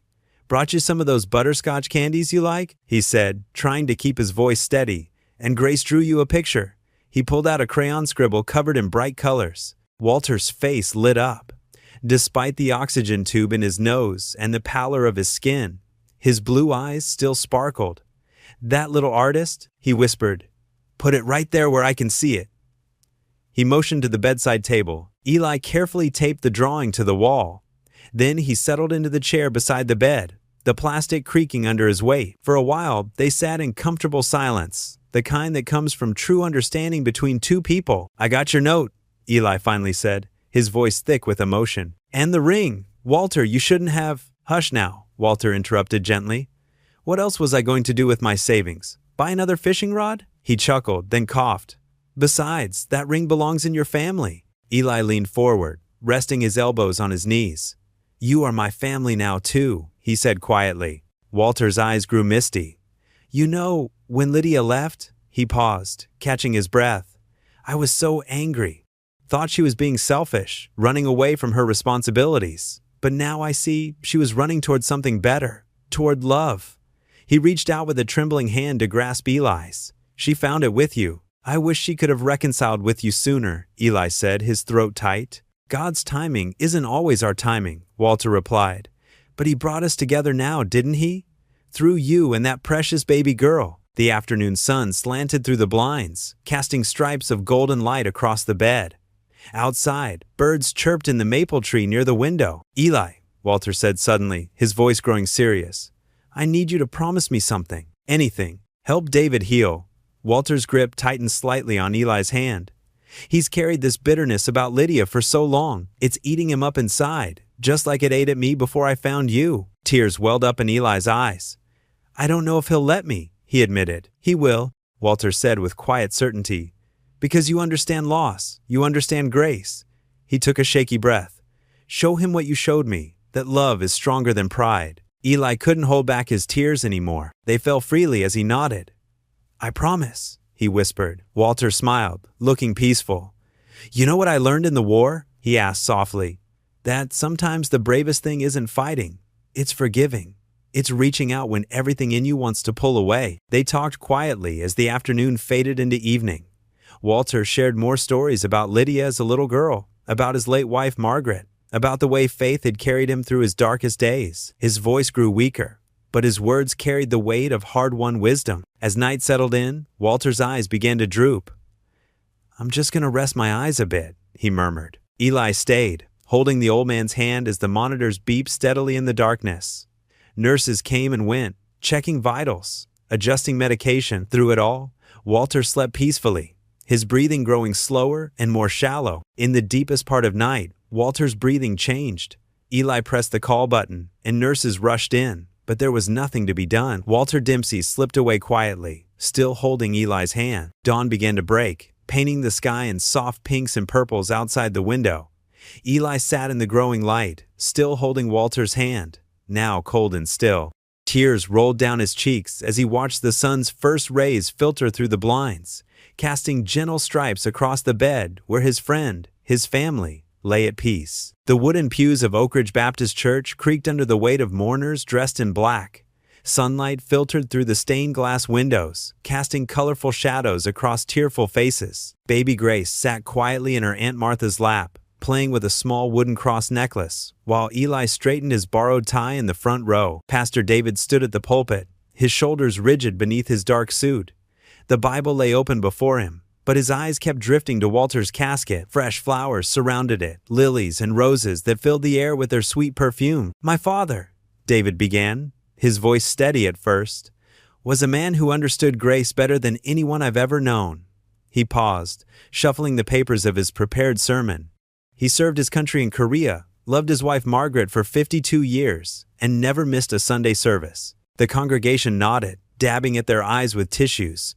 David's hands gripped the podium tighter. But what made him truly remarkable wasn't his perfect attendance or his service record. David's voice cracked slightly. It was his ability to love without conditions, to forgive without. He stopped, swallowing hard. Mrs. Henderson from the choir started sniffling loudly. Mr. Jackson, the pawn shop owner, stared at his hands. The church felt heavy with shared grief. "I thought I knew everything about being a good Christian," David continued, his composure slipping. "I preached about love every Sunday, but my father," his voice broke completely.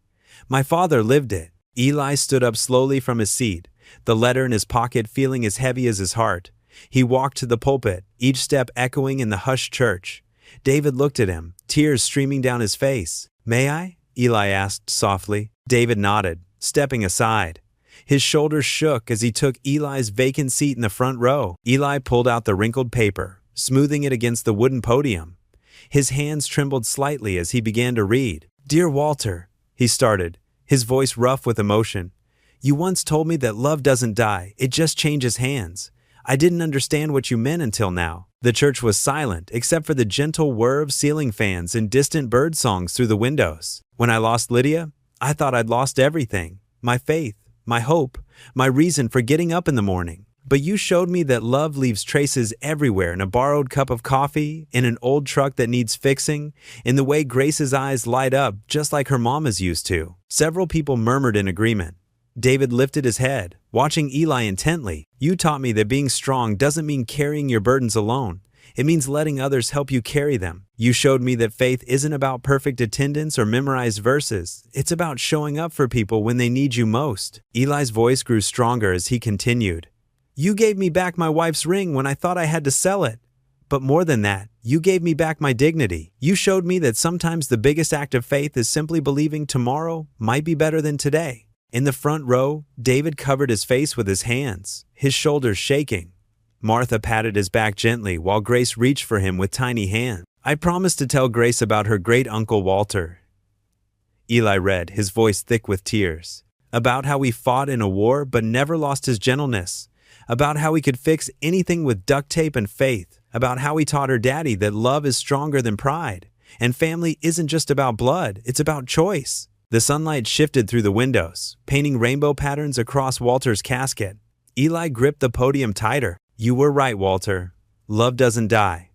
It lives in the stories we tell, in the mercy we show, in the hands we reach out to hold. Thank you for being my father when I'd forgotten how to be a son." Eli folded the letter with shaking hands. "In Jesus' name, amen, amen," the congregation echoed softly. David stood up, his face wet with tears. He walked to the pulpit where Eli still stood, and for a moment, they just looked at each other, two men broken by loss, but bound by love. Then David pulled Eli into a fierce embrace. "I was wrong," he whispered, his voice rough with emotion. "I was so wrong." Eli hugged him back, feeling decades of hurt and anger dissolving in their shared grief. Around them, the congregation sat in reverent silence, witnessing healing happen in real time. After the service, people filed out into the bright afternoon. The sun had broken through the clouds, casting a gentle golden light over the church grounds. David and Eli walked side by side down the church steps, each lost in thought, but somehow united in their loss. Grace babbled happily in Eli's arms, reaching for the sunbeams that danced through the trees. Above them, a warm breeze stirred the leaves, carrying the sweet scent of spring and new beginnings. Autumn leaves danced across the newly painted sign outside Walter's old garage. The Grace Fund, Community Support Center.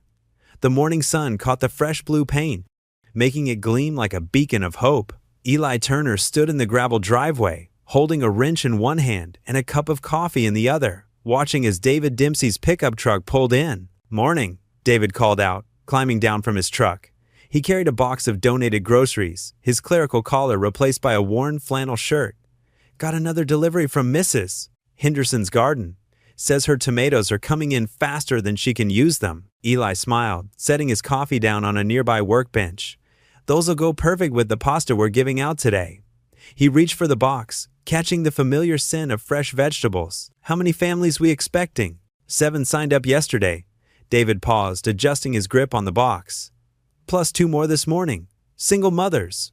Both of them. One's got a minivan that's barely running." They carried the supplies inside, where they'd converted Walter's old workshop into a food pantry and community space. The concrete floors were still stained with decades of oil spots, but now cheerful posters and children's artwork covered the walls.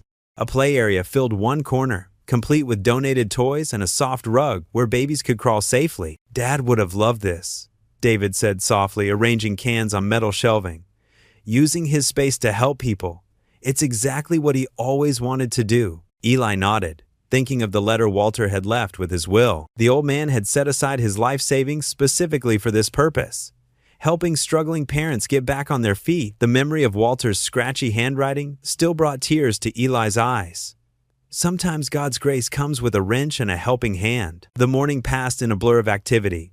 Eli worked under the hood of a battered Honda while David organized the day's food distribution. Local volunteers filtered in and out, dropping off donations or helping sort supplies. The garage echoed with conversation and occasional laughter. Around noon, Sarah Mitchell arrived with her 3 kids, her minivan coughing and sputtering into the parking lot. Eli wiped his hands on a shop rag and went to meet her. "Sounds like timing belt's about shot," he said, listening to the engine's uneven rhythm. "We can fix that today, no charge." Sarah's eyes welled up. "I can't accept." "Yes, you can," David interrupted gently, appearing beside them. "That's what we're here for."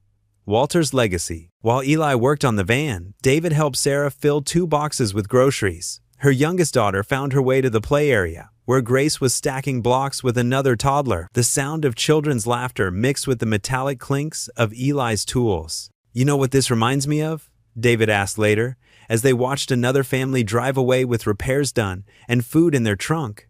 "Those stories Aunt Lydia used to tell, about wanting to open a place where people could just breathe, where they didn't have to pretend everything was okay." Eli paused, wrench mid-turn. "She talked about that?" "All the time, when we were kids." David leaned against the workbench. "Before she left, she had this dream of creating a space where people could be real about their struggles. I used to think it was just rebellion against our church's rigidness, but now I see what she meant." The afternoon sun slanted through the garage's windows, casting long shadows across the floor. More families came and went. Eli fixed transmissions and brake pads, while David handled the emotional and spiritual support many needed just as desperately. They worked in harmony, 2 men brought together by loss but united by purpose. Between repairs, Eli caught glimpses of Grace playing with the other children. She'd grown so much in these past months, toddling confidently now, offering toys to newer kids with a generosity that made his heart ache. She had Lydia's smile, that same instinct to reach out to others. A young single father came in, looking lost and overwhelmed, just as Eli had been not so long ago. David welcomed him while Eli checked his car's engine. They tag-teamed the support, practical help paired with understanding ears and gentle encouragement. The man left standing taller, his eyes clearer. "You're good at this," David commented, watching Eli explain basic car maintenance to a teenage mom. "The way you make people feel seen." Eli shrugged, but warmth spread through his chest. "Learn from the best. Your dad had a way of making everybody feel worthy." "So did Lydia," David added softly.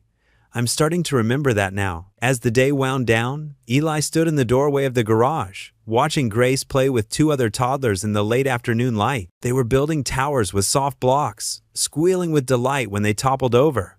His vision blurred with tears, but they weren't the bitter kind he'd grown used to. These were grateful tears, full of wonder at how life could circle back to hope. Grace looked up and spotted him watching.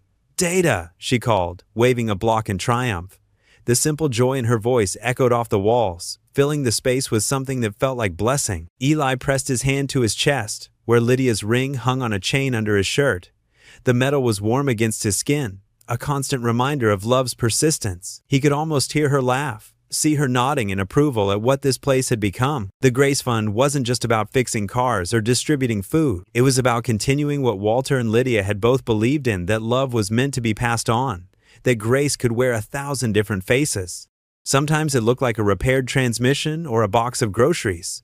Sometimes it looked like a safe place for children to play while their parents received help without judgment. Grace toddled over to help another child who had fallen, patting their back with tiny hands. Eli watched through tears as his daughter, named for the very thing that had saved him, became part of healing someone else's hurt. Springtime painted the town square in soft pastels, transforming the weathered brick buildings and cracked sidewalks into something magical. Cherry blossoms dotted the grass like fallen snow, their delicate pink petals creating a carpet that rustled underfoot. Children chased butterflies between picnic blankets spread across the emerald lawn, their laughter mixing with the distant sound of church bells. A gentle breeze carried the rich scent of fresh-baked pies cooling on windowsills, and the sweet perfume of blooming flowers through the warm afternoon air. Under the old oak tree where Walter used to sit every morning with his coffee and well-worn Bible, telling stories to anyone who'd stop and listen, stood a simple wooden podium that David had crafted himself. The wood was smooth and golden, carved with care from boards salvaged from Walter's old workshop. Photos of Walter's smiling face decorated a nearby memorial board, images spanning decades. There he was in his crisp army uniform, young and serious with determination in his eyes. Another showed him holding baby Grace for the first time, his weathered hands so gentle around her tiny form. A third captured him bent over the hood of his old Chevy, grease on his fingers and contentment on his face. Someone had written, "In loving memory of Walter Dempsey, a man who lived Grace," across the top in careful silver letters that caught the dappled sunlight. Eli adjusted his tie, the same navy blue one Walter had pressed into his hands months ago, saying every man needed at least one good tie for special occasions. His fingers fumbled with the knot, remembering how Walter had patiently shown him the proper way to tie it that first Sunday morning. Now he watched Grace toddle through the grass in her bright yellow sundress, the one that brought out the golden flecks in her eyes. She giggled with pure delight, reaching for dandelion seeds floating past her face like tiny parachutes. Her chubby fingers grasped at the air, missing the seeds but not caring one bit. His heart squeezed tight at how much she looked like Lydia when she smiled. That same mischievous spark, that same joy in simple moments. "Ready?" David asked softly, stepping up beside him. The pastor wore casual clothes today, just well-worn jeans and a blue plaid shirt that had seen better days. Gone was the starched collar and pressed slacks, the rigid formality that had once defined him like armor. That distant, judgmental man had softened into something warmer, more genuine, more human. The lines around his eyes spoke of tears shed and forgiveness found. "As I'll ever be," Eli replied, pulling a folded paper from his shirt pocket. The edges were worn soft from countless revisions, countless late nights spent writing and rewriting by lamplight while Grace slept. Some words had been crossed out and replaced, others added in the margins as memories surfaced. The crowd gathered slowly like a gentle tide, settling onto quilted blankets and mismatched folding chairs that had been borrowed from the church basement. Mrs. Henderson from the diner moved through the group with maternal efficiency, passing out mason jars of fresh lemonade and homemade cookies. Her apron was dusted with flour, evidence of the morning spent baking in Walter's honor. Mr. Jackson from the pawn shop sat near the back on a folding chair. His usually gruff demeanor softened as he nodded respectfully at Eli. Even Mike, the usually gruff auto parts supplier who rarely spoke more than necessary, had shown up with his wife and twin boys, all of them dressed in their Sunday best. David stepped up to the simple podium first, his hands resting gently on the smooth wood. "Friends, neighbors," he began, his voice carrying easily across the gathered crowd. "We're here today to remember my father, Walter Dempsey, a man who served his country with honor, loved his family with his whole heart, and touched more lives than he ever knew." He paused, scanning the faces before him, faces that had become dear to him over these past months. But more than that, we're here to celebrate how one man's kindness can ripple outward, changing not just individual lives, but an entire community. His eyes found Eli's, and he smiled with genuine warmth. "I'll let someone who experienced that kindness firsthand share a special message that I think Dad would have loved to hear." Eli scooped up Grace from where she'd been exploring a patch of clover, her little sundress now decorated with grass stains and flower petals. She settled contentedly against his chest, one small hand tangling in his shirt collar as he walked to the podium. His hands trembled slightly as he unfolded the letter, but when he looked out at the sea of expectant faces, faces that had once been strangers but were now family, his voice found its strength. "Dear Grace," he began, his words carrying across the quiet square, "there are some stories you need to know when you're old enough to understand them. Stories about love and faith and second chances, about how broken things can be made beautiful again. Your mama believed in all three of those things with her whole heart." He paused, looking at the faces before him. Mrs. Henderson dabbed at her eyes with a handkerchief. The young mother from the grocery store held her toddler a little tighter.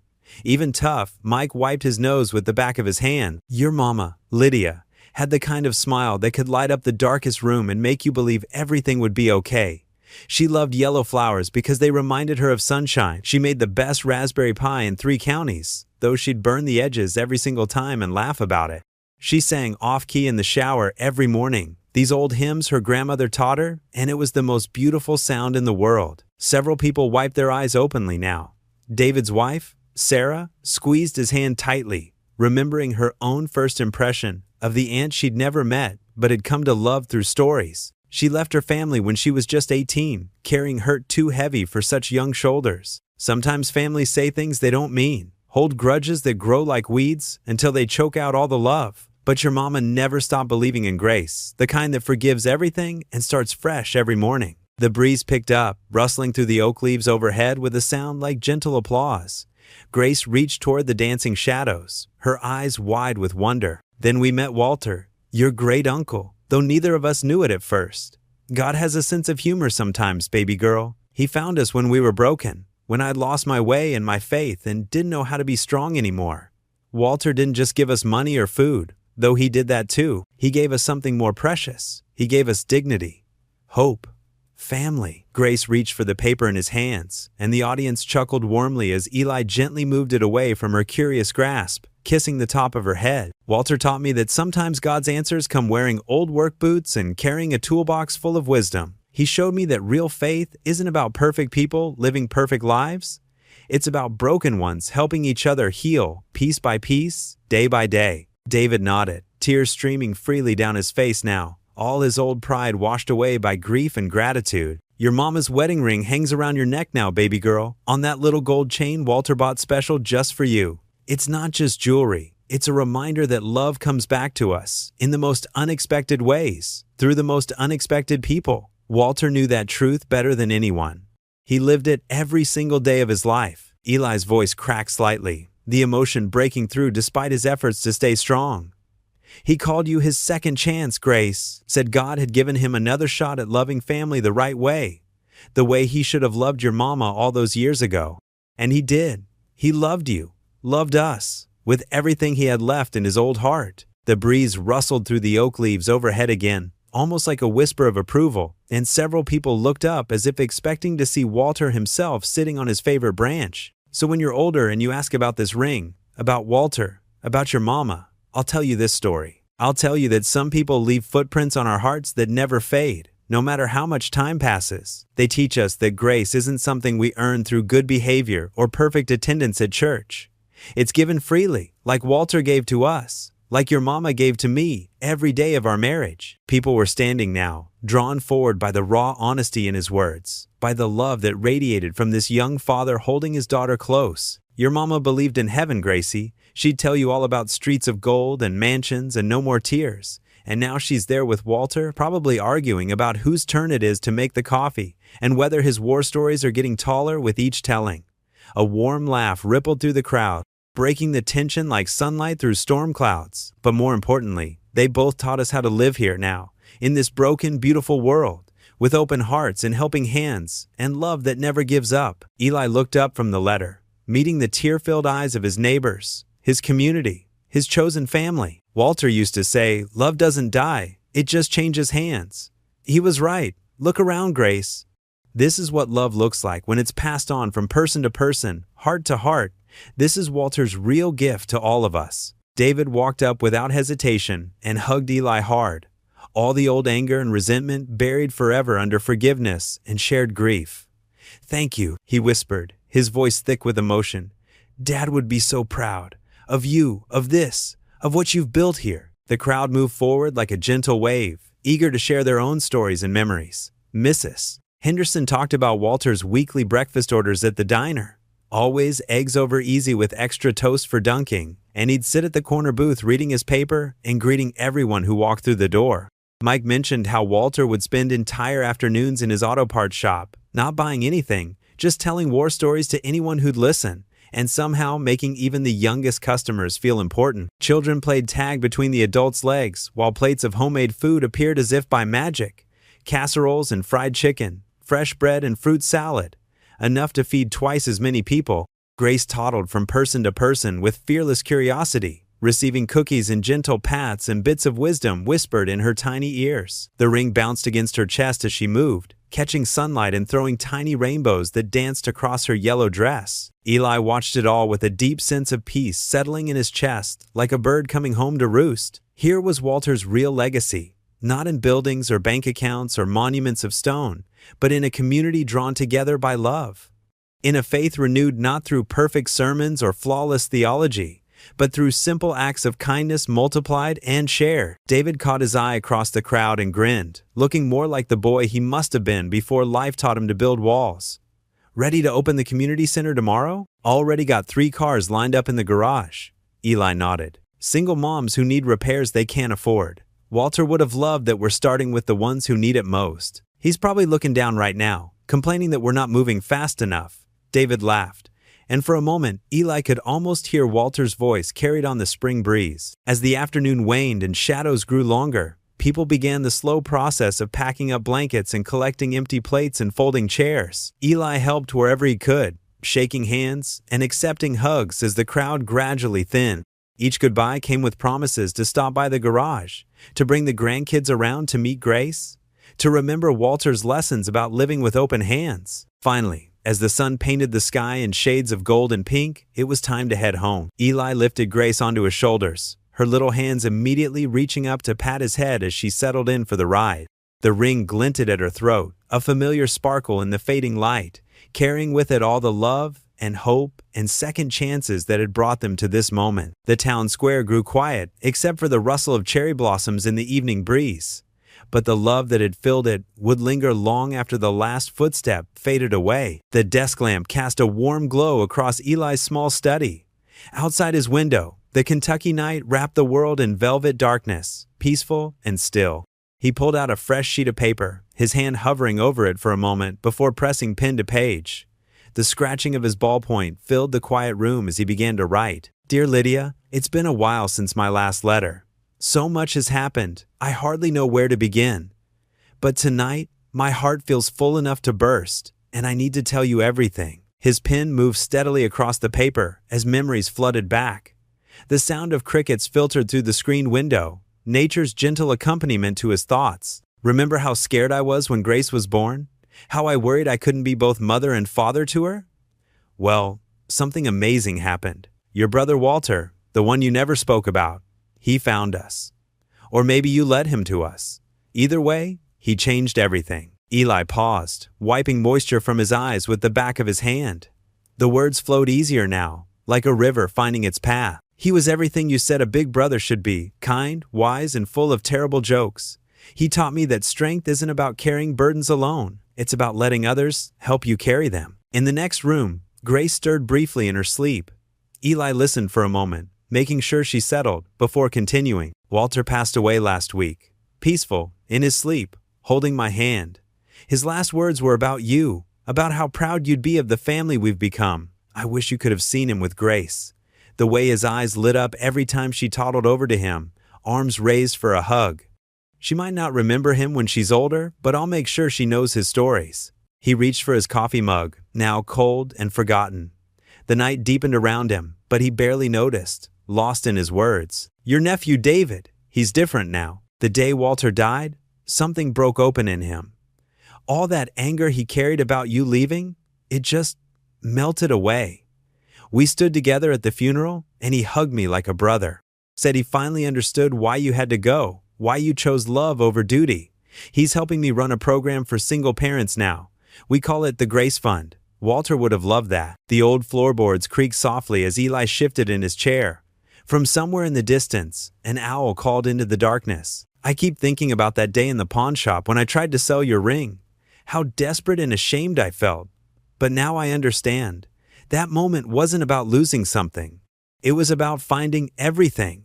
Finding family. Finding faith again.